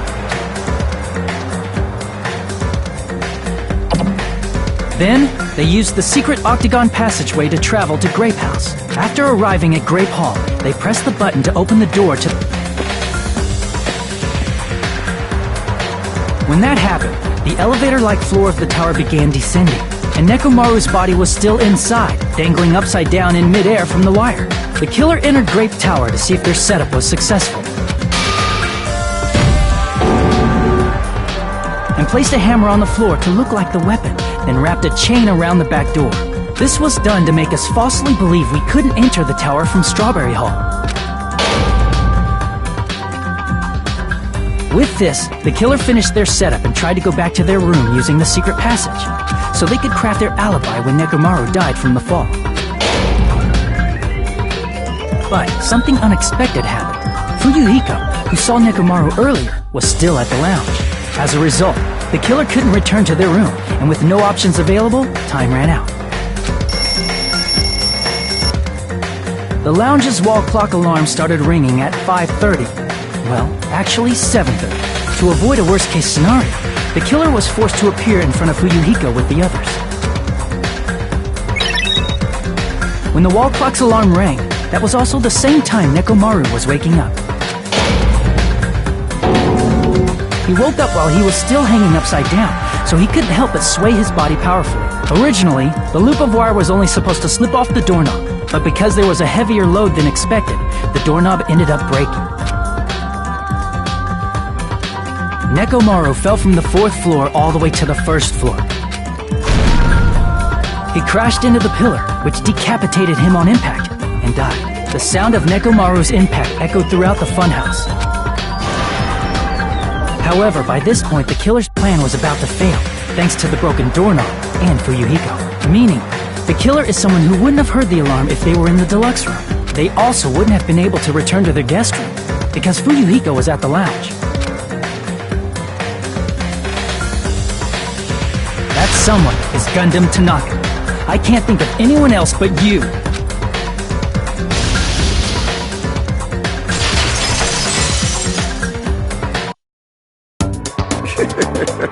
Splendid. That was splendid!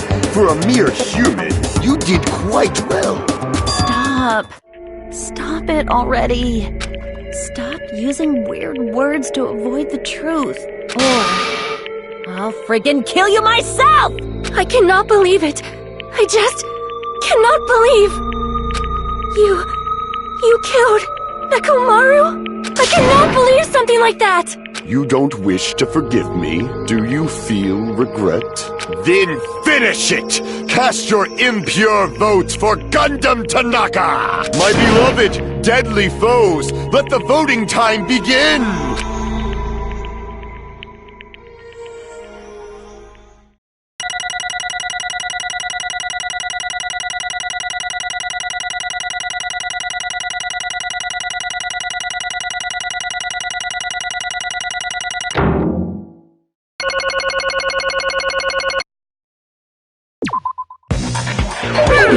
This result isn't all that exciting. Now then, please pull the lever in front of you and cast your vote. Who will be chosen as the blackened? Will you make the right choice or the dreadfully wrong one? Please pull the lever! Oh, crap! I bit my tongue at the most important part!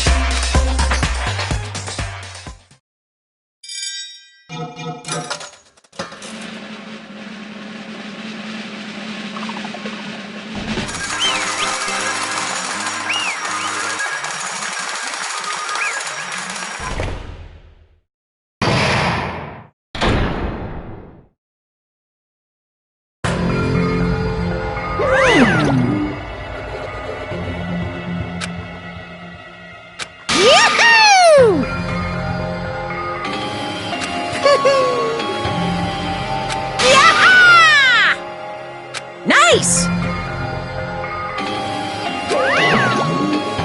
Now then.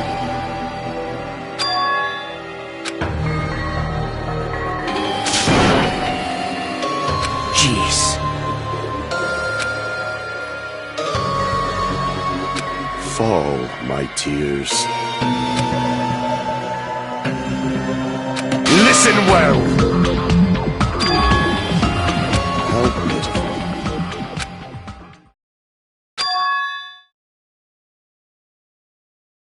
Fine.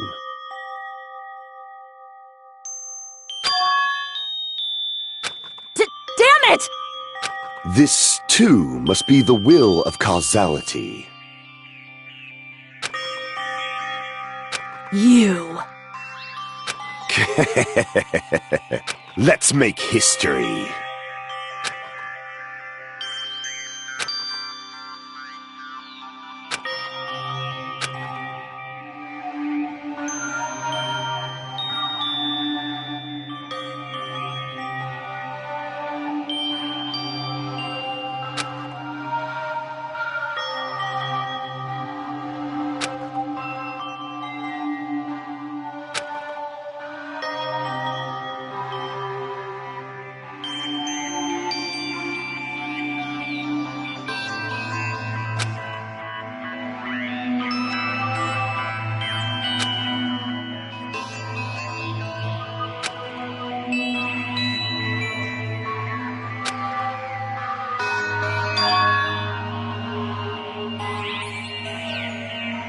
That is...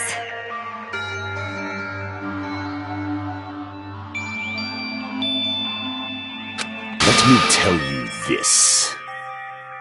Huh?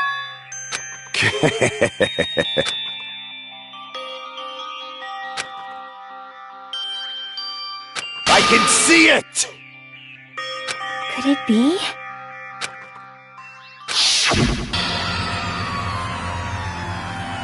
sensing even my subtle killing intent, as expected of you, Nekomaru. The scorching, stinging, tense atmosphere. I've been a team manager for so long, I'd nearly forgotten this. This is great!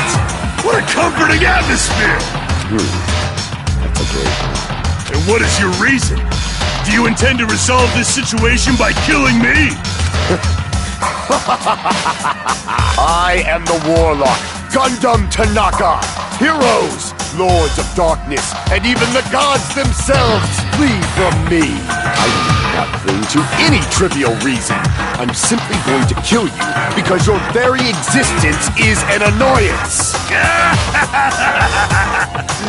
You'll drench your soul with evil until the bitter end, huh? Splendid! In response to your spirit, I shall kill you with all of my might! I won't go easy on you! Don't even think about holding back! Don't waste your breath on cowardly tactics! Give me everything you got! Nekomaru need I! Your blood will drench the foundation of my empire! That is...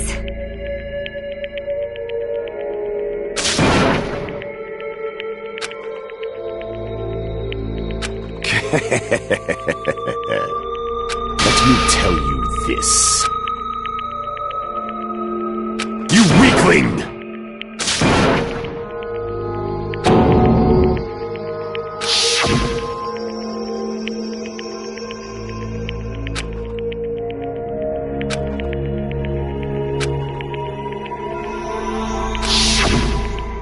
Fall, my tears.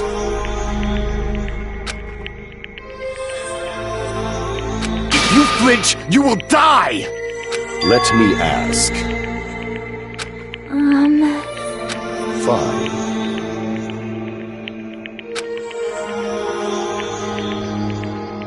Listen well! I shall engulf this world. I renounce you! You. But... Damn it. Fine.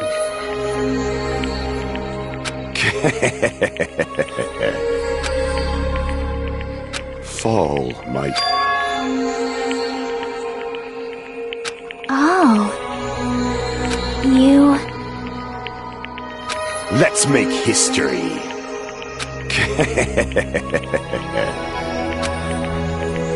Well...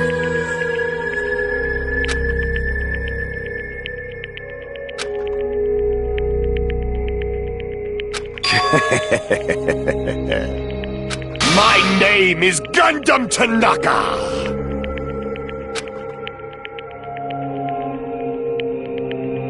Fade like dust in the wind.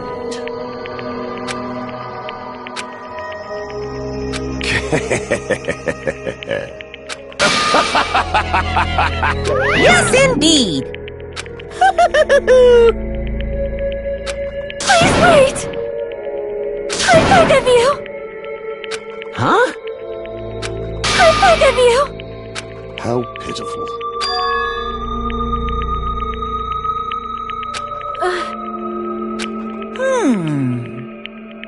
Fine.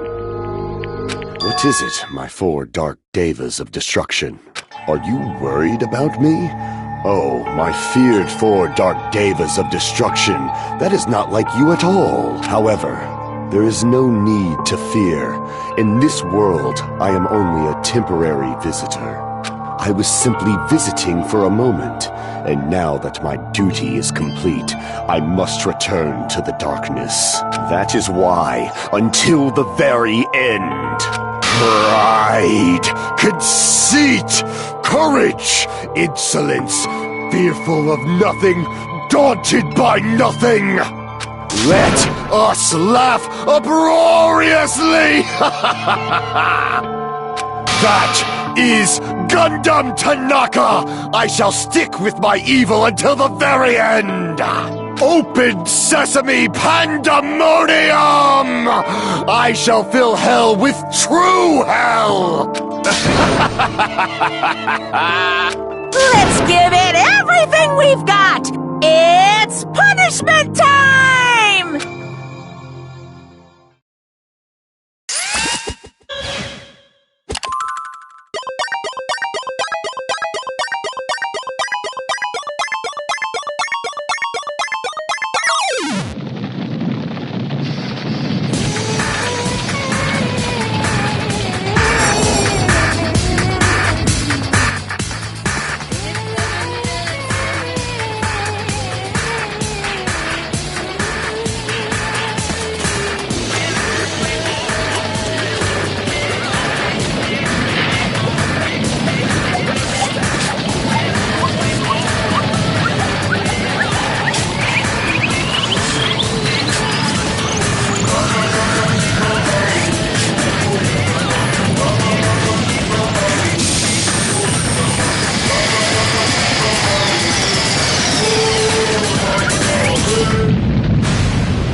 Damn it. Damn it!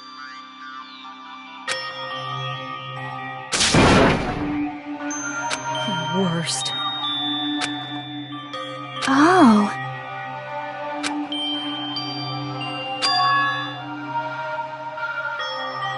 You are right.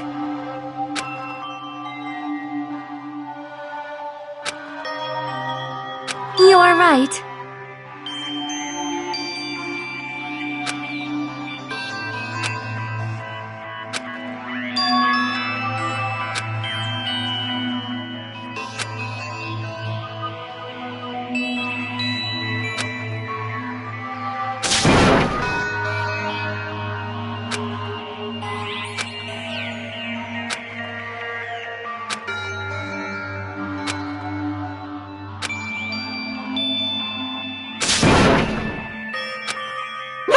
Hey!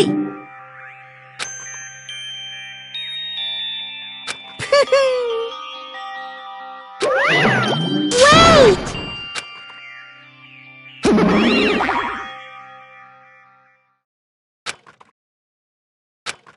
Now then. Hey!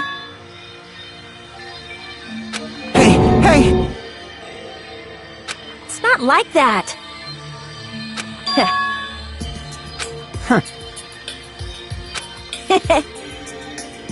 Hey. Right?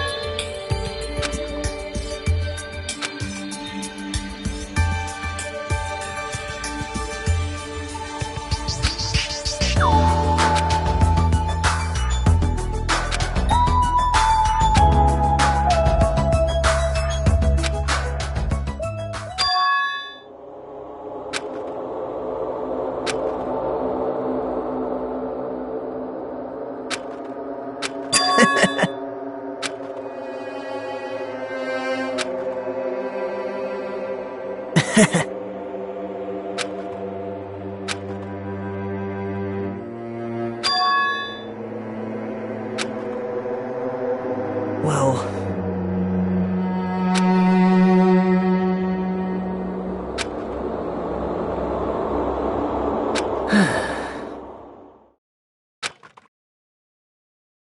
Damn it!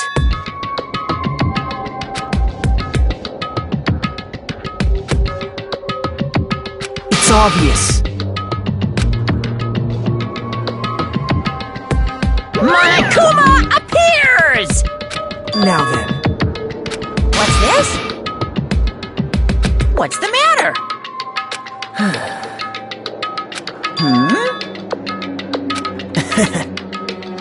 Wow.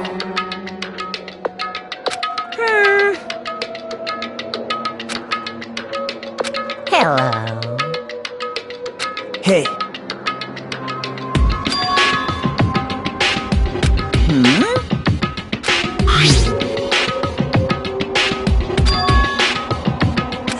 Say what? you don't even know?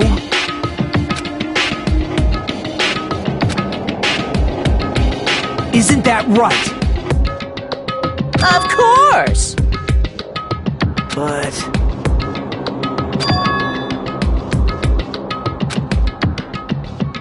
Who knows? hey,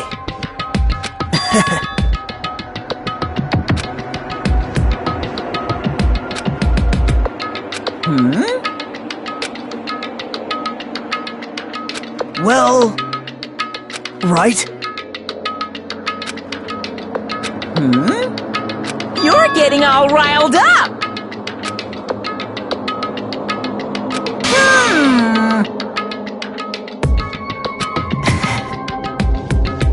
No, no. Shing!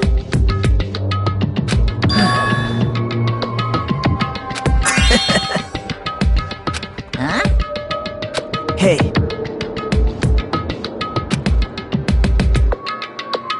Yep. right? No, no, no. Unbelievable. Well,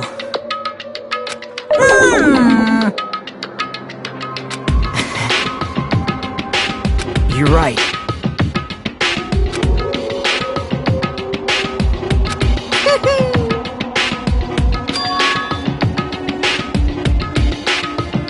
Huh?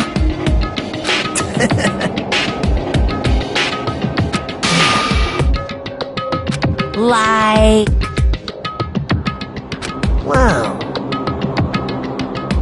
say what? You don't know?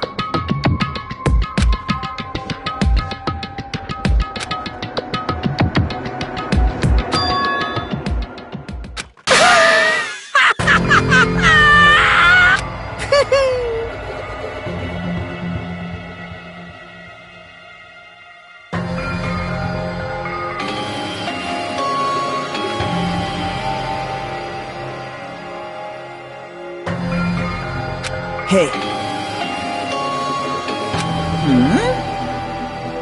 See?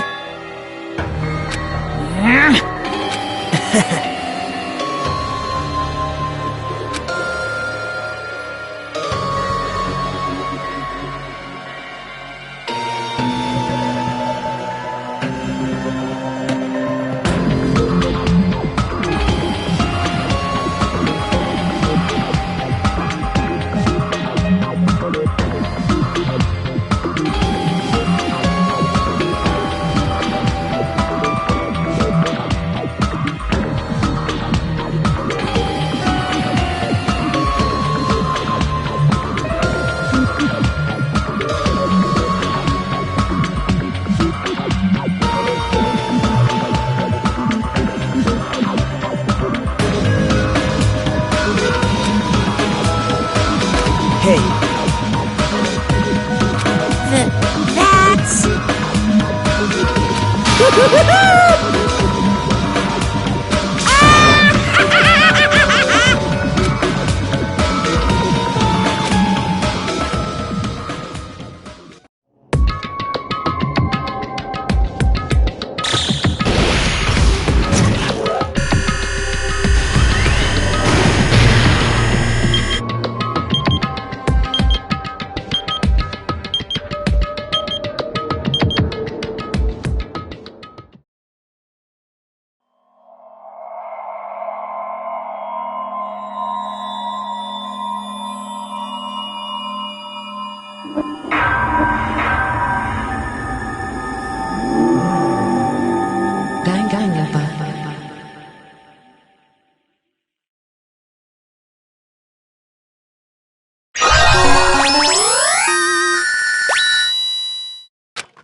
Huh? What's up? I'll beat you up! I am concerned. Jeez. Huh? All right! My! I'm no doll. I'm Mini Maru.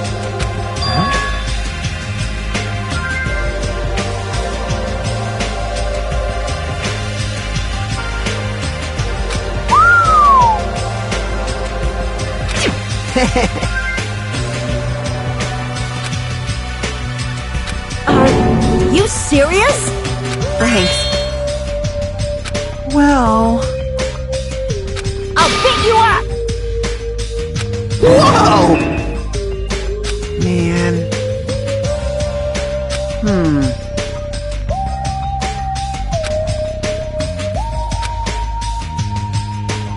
Engines revving!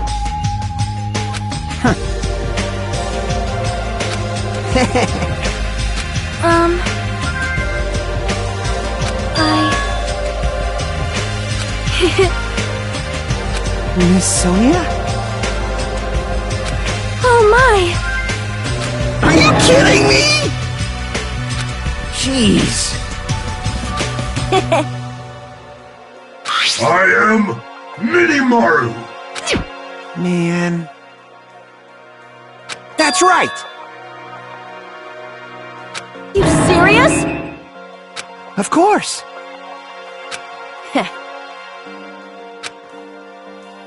Hey, hey.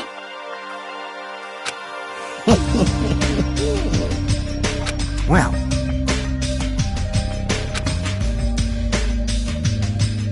Hey, hey! But still,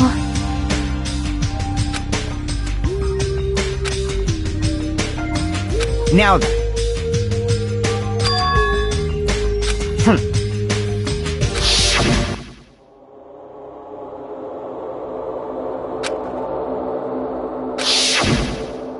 Hey, bastard!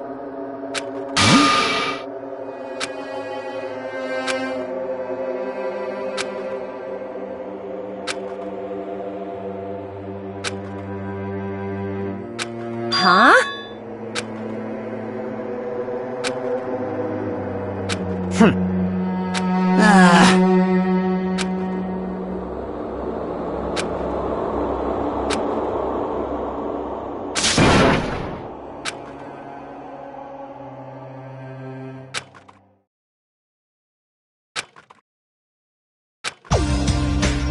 Right? Of course! Listen! Hey!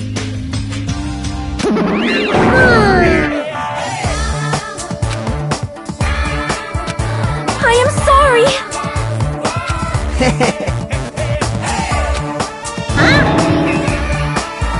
Huh?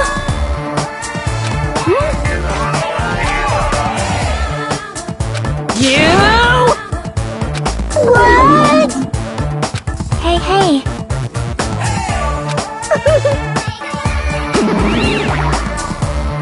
Ding, ding, ding, ding!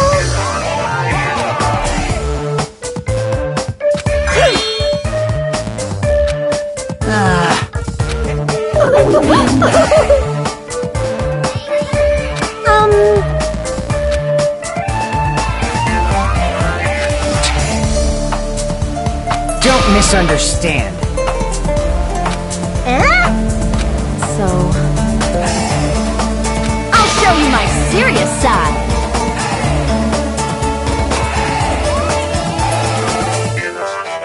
Hey, hey! What are you saying? Hey, hey, hey! What? Settle down!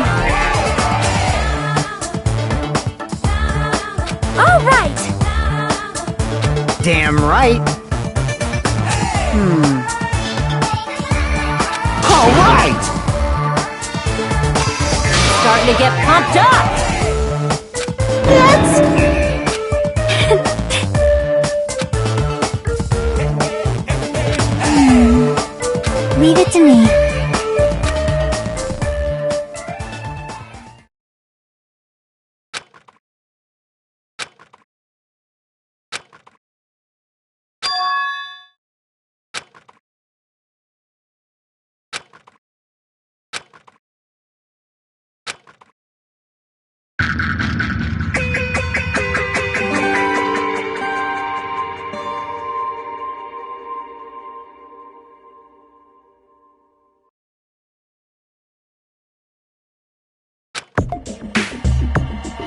So this is the last island.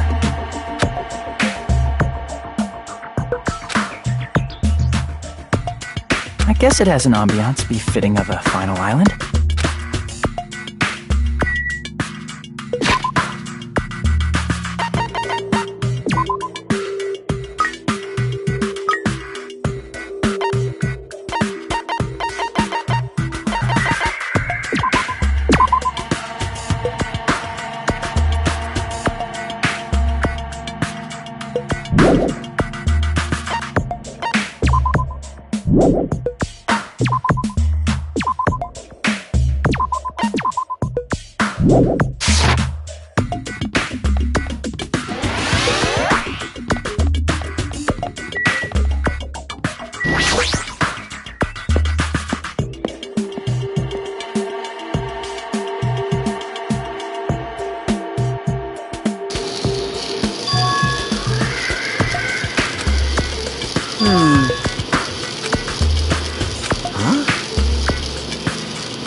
What's going on?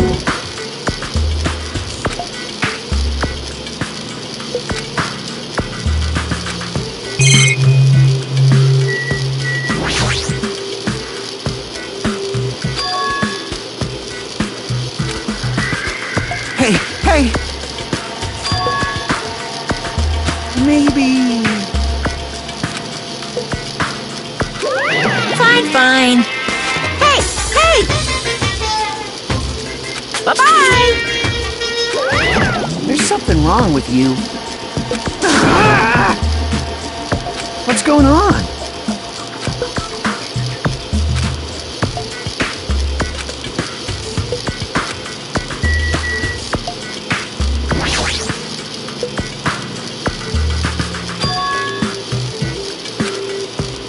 Maybe...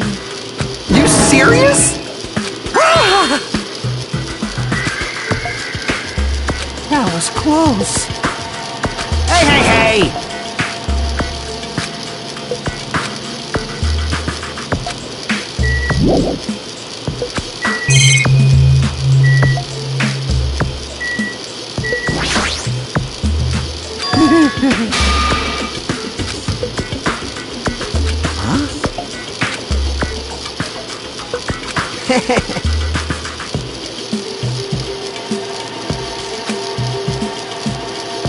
Hey.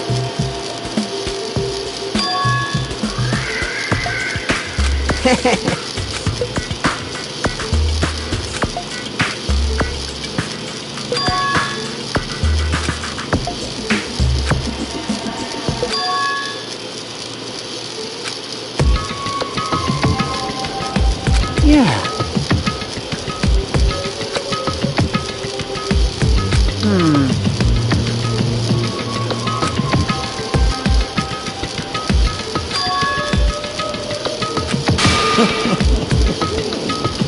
Hey.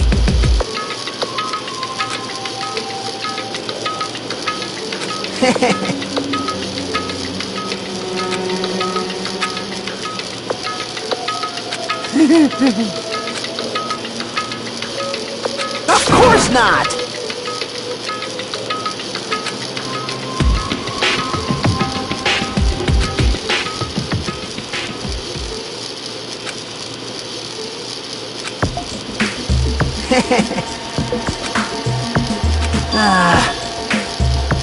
I see.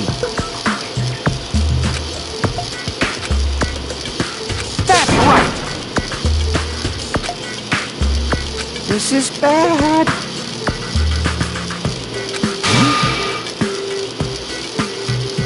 Hey! I mean...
right.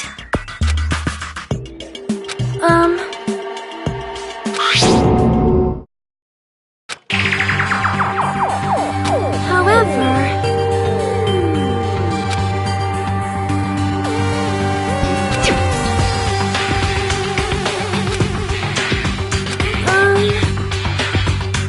Well?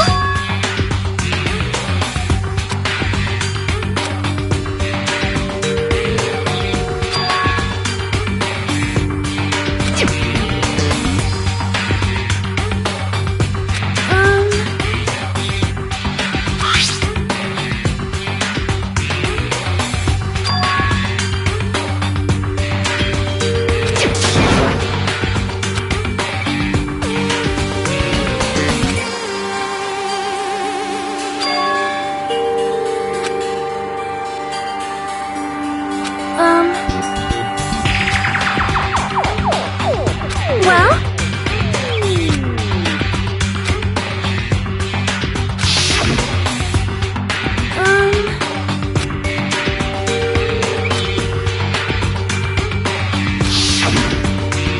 However...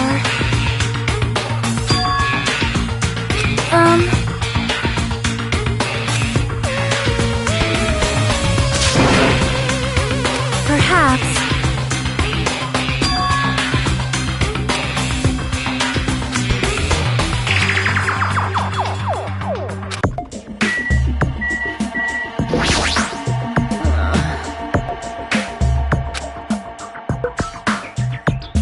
You. Obviously. All right!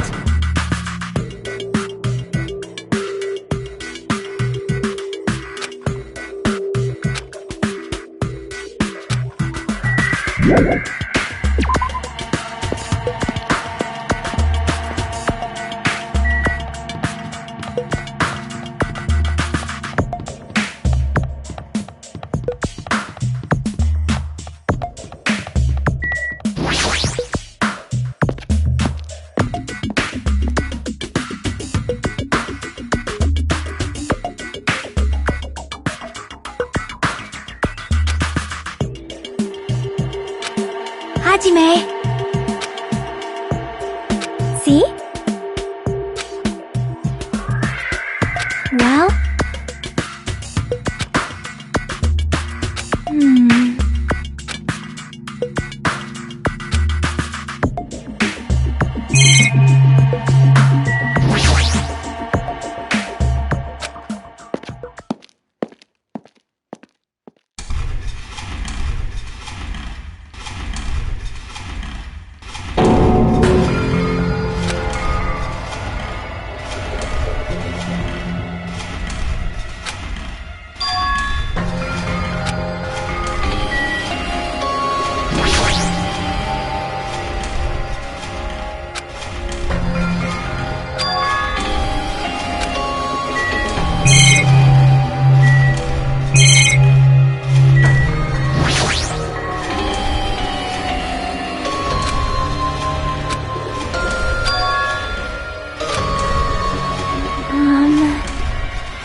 Hey. But still...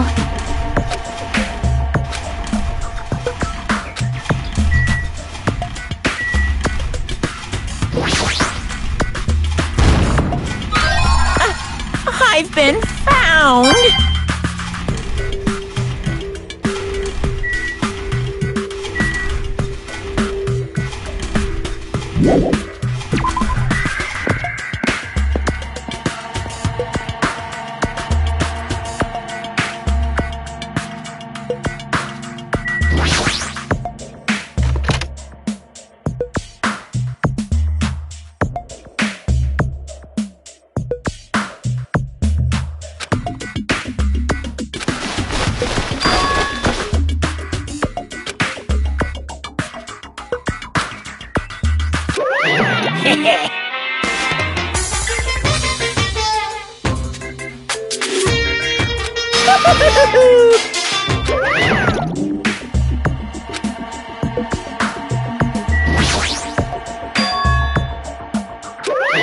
Phew!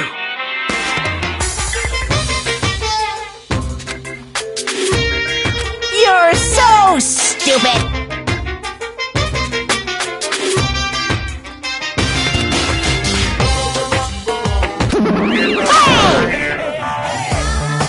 No, no!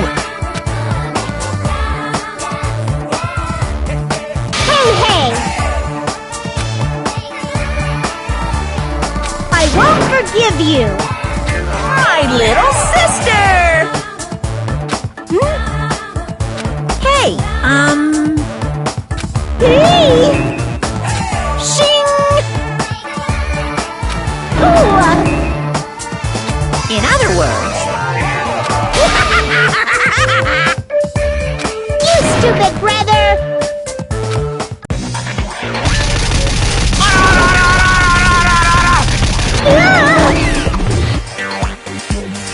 What a hopeless way of snapping back!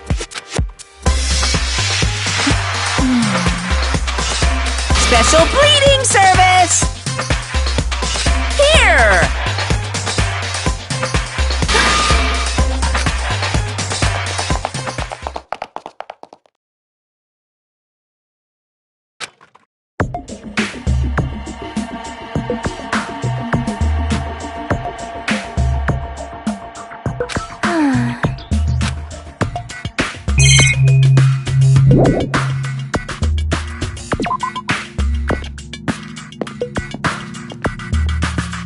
Yo. Well. Damn right. Huh. Later.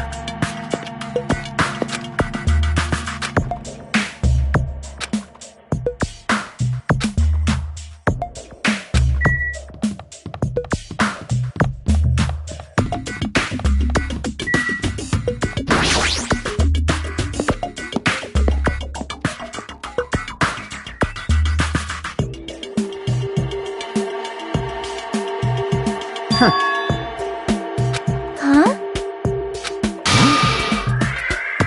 Like... Now then.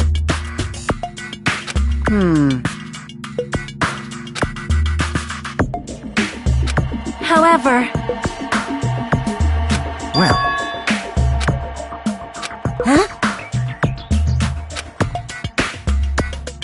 Well, yeah. Hey!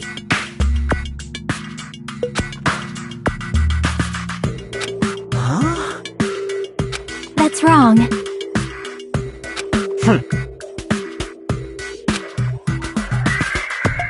please wait. Starting to get pumped up! Hey. Whoa! Damn it. I won't be fooled!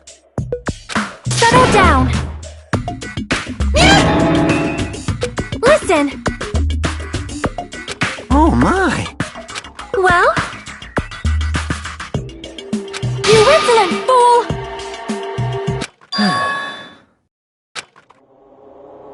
Man. Such despair.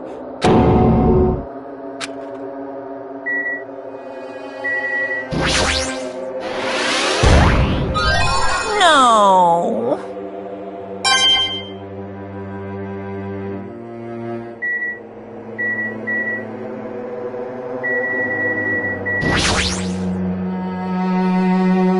Jeez.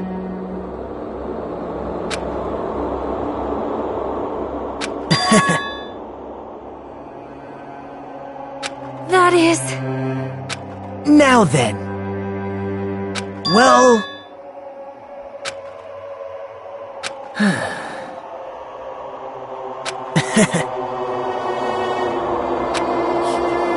You...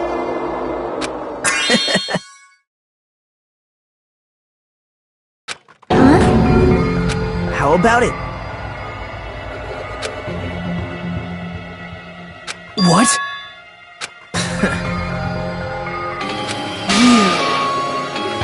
It's not making sense!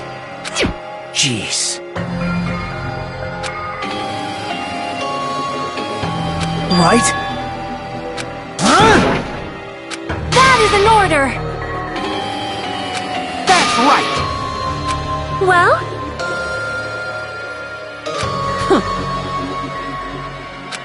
This is troubling. Well...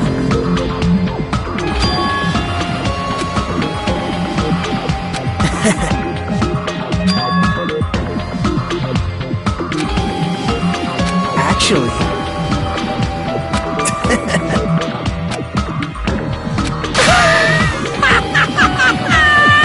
What? Please wait!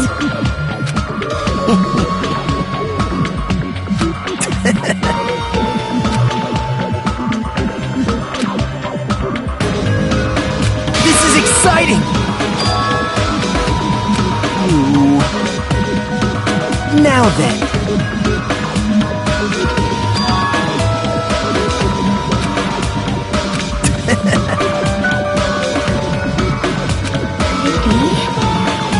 Bye now.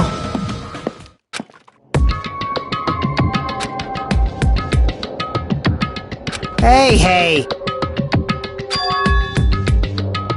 Are you kidding me?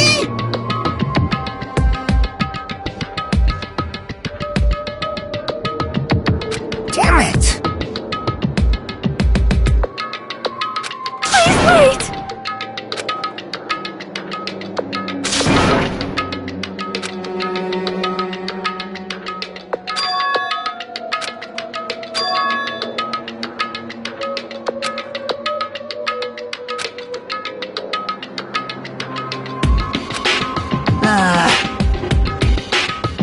That's right!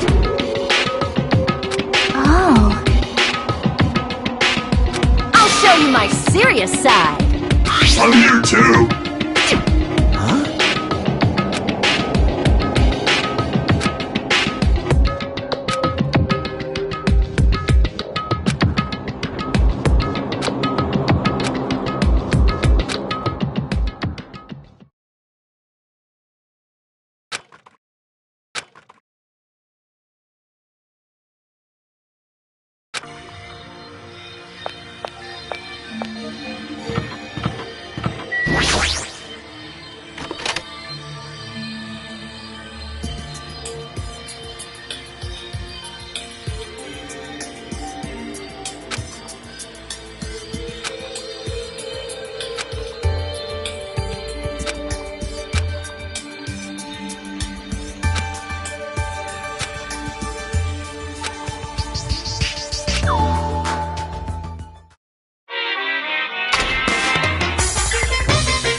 Actually...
What the hell?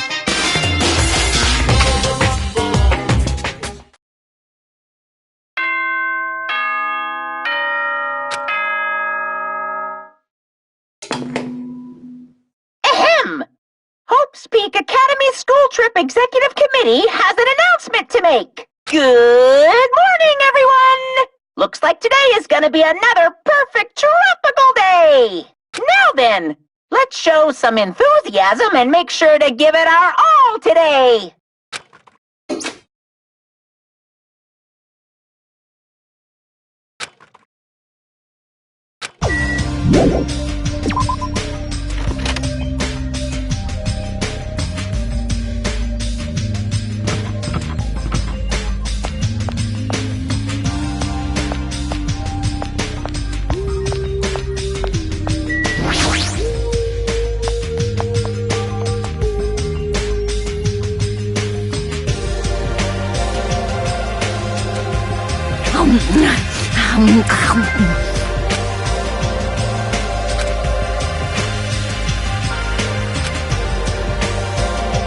Eat well, shit well.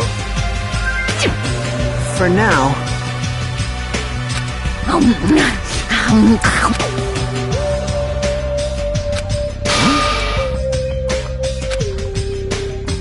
You know, right? It cannot be!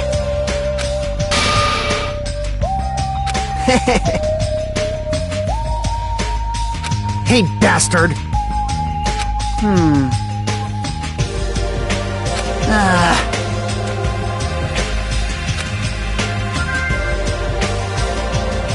All right!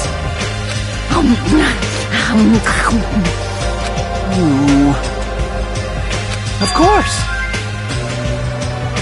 Hey, hey. Hey!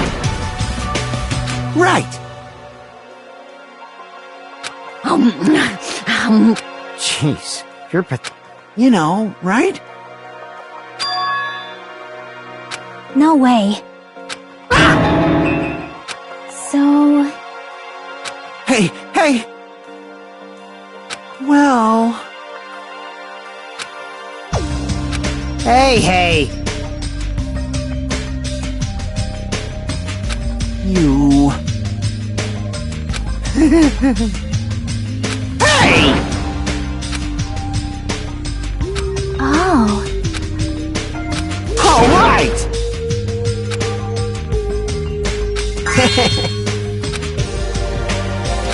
For now. Bow down! Whoa! Listen! Miss Sonia? You must not! That is an order!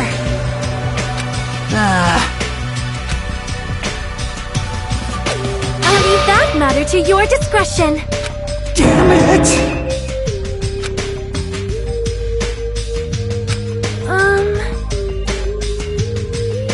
What did you say?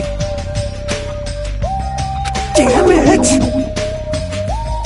Huh?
Whatever.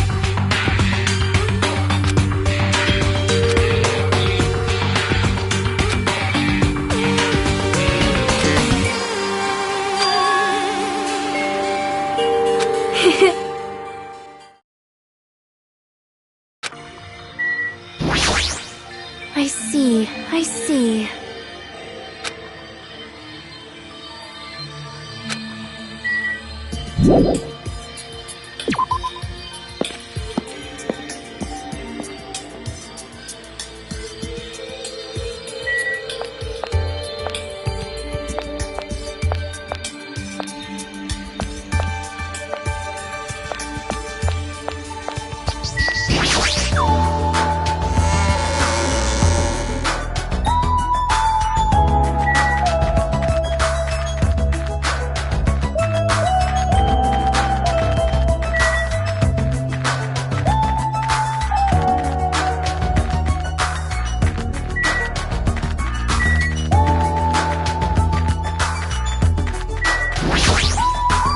Right there!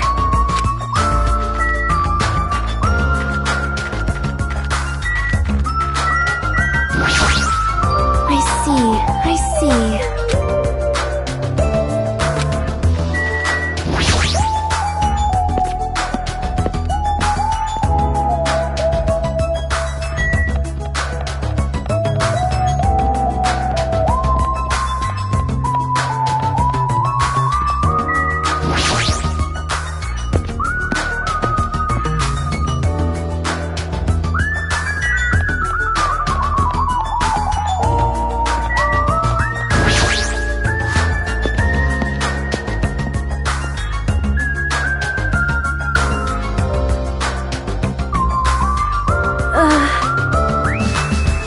However...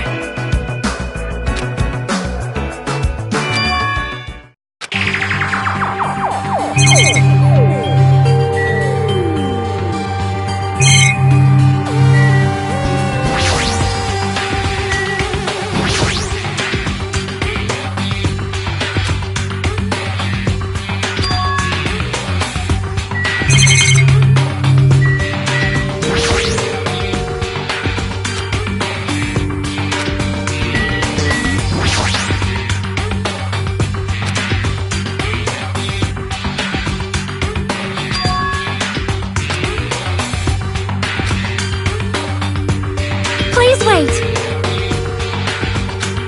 Well?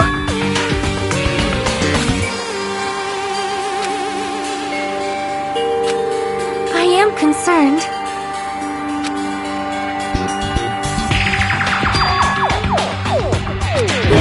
You are wrong. I see.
concerned.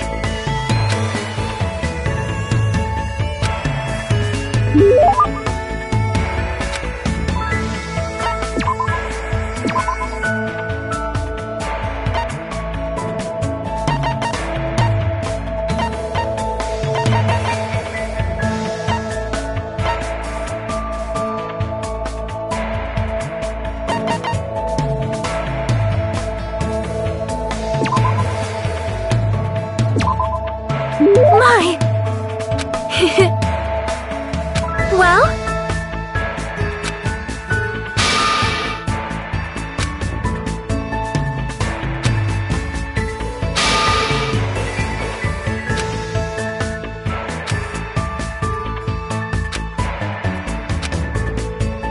Then... that is...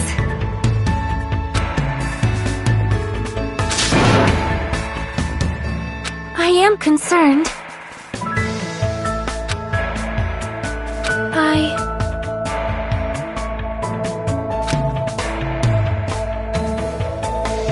Well? However...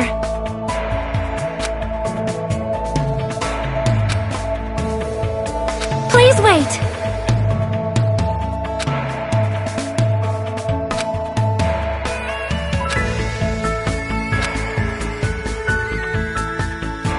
How cruel. Do you have a minute?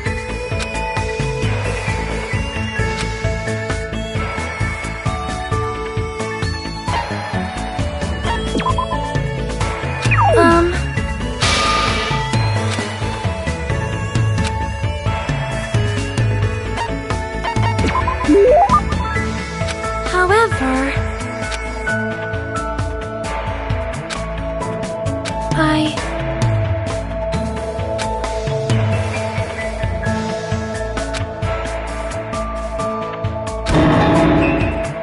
Please listen!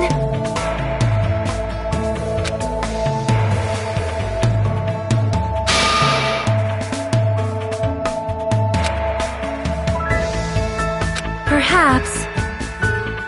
Well?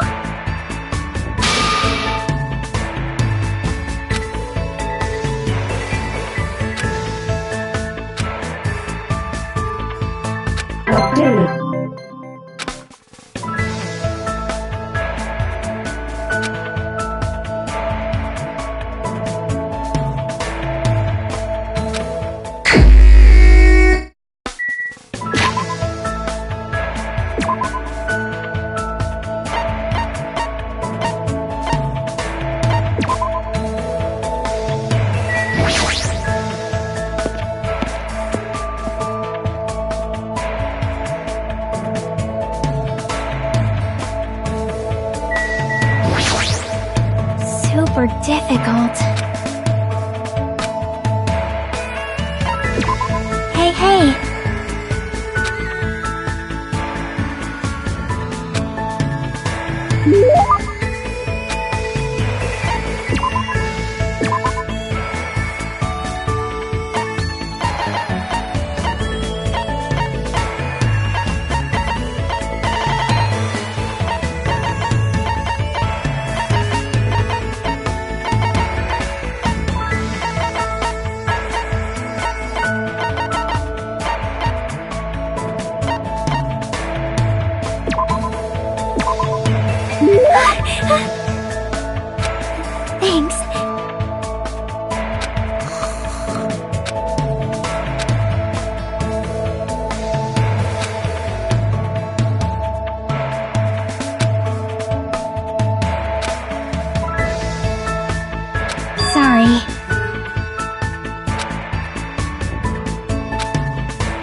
Hey.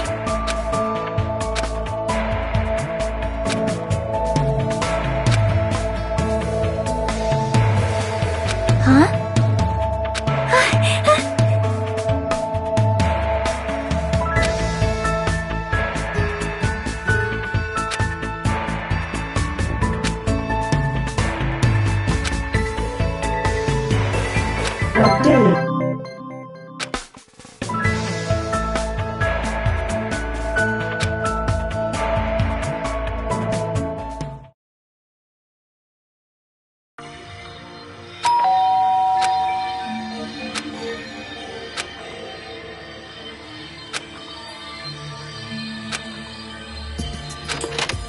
Hello there.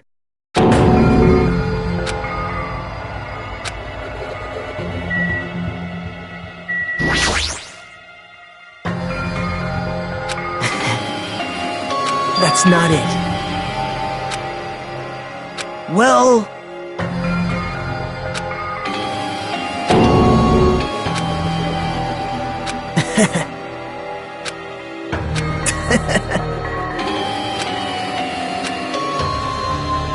Okay. I see. Right? Now. Someone like me. See?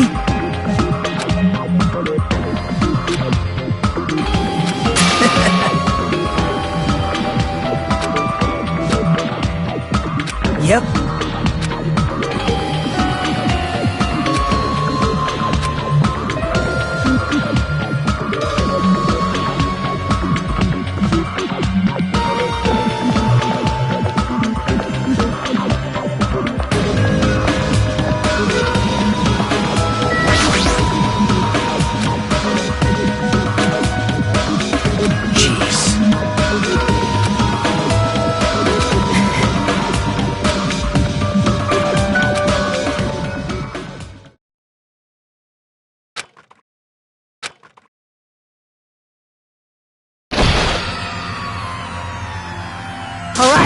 I got him! What are you doing? Don't judge us for this, but we're gonna tie you up. Tie me up? There's no use struggling! But I'm not struggling. What the hell? You're being strangely cooperative. Who cares? Just tie him up before it's too late! You guys are really disappointing. How long are you going to continue behaving so short-sightedly? You gotta look at the big picture, you know? Huh? What are you talking about? It's fine if you don't understand. You can just see the end without knowing. Now then, let's begin! The beginning of the end of Jabberwock Island!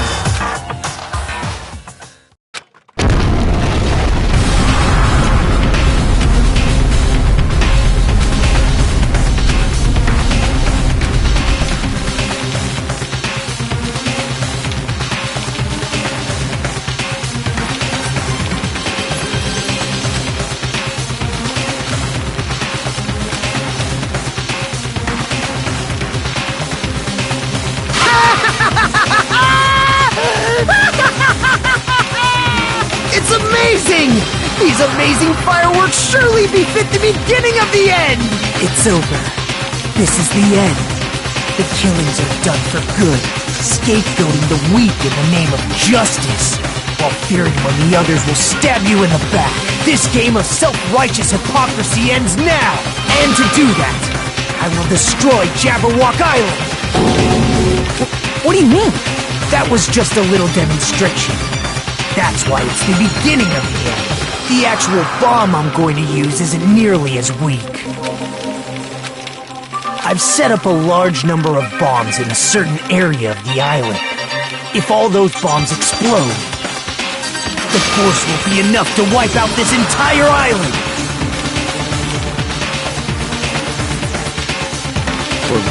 What the hell are you saying?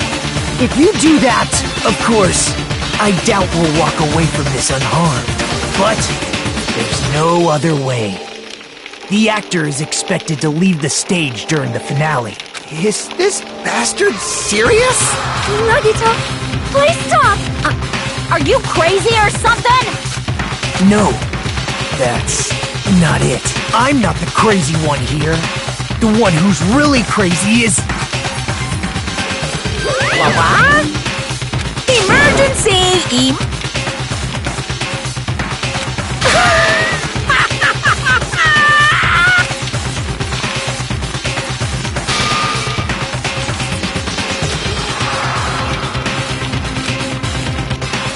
Wow. You... How about it?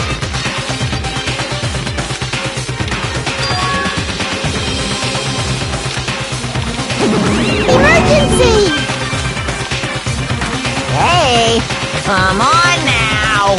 Ooh,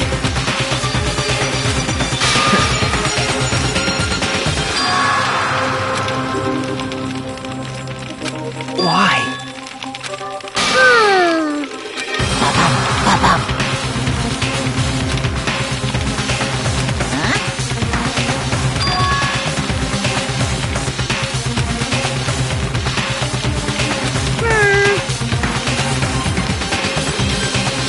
Right? That's right! Too bad! You're so stupid! Hey. This is exciting!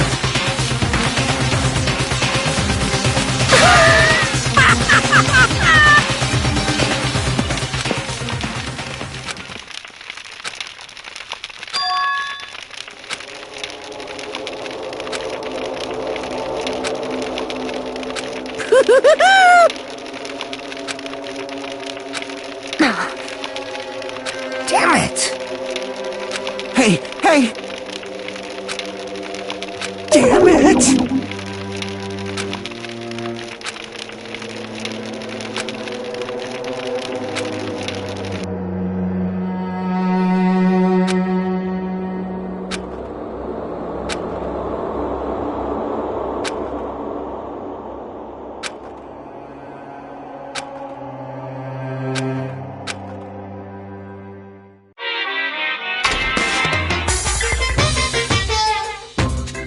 Of course!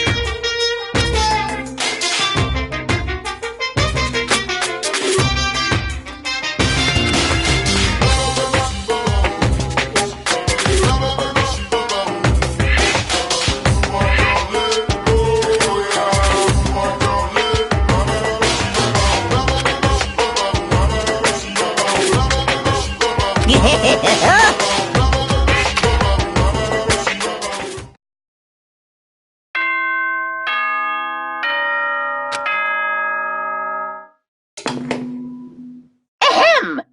Hope's Peak Academy School Trip Executive Committee has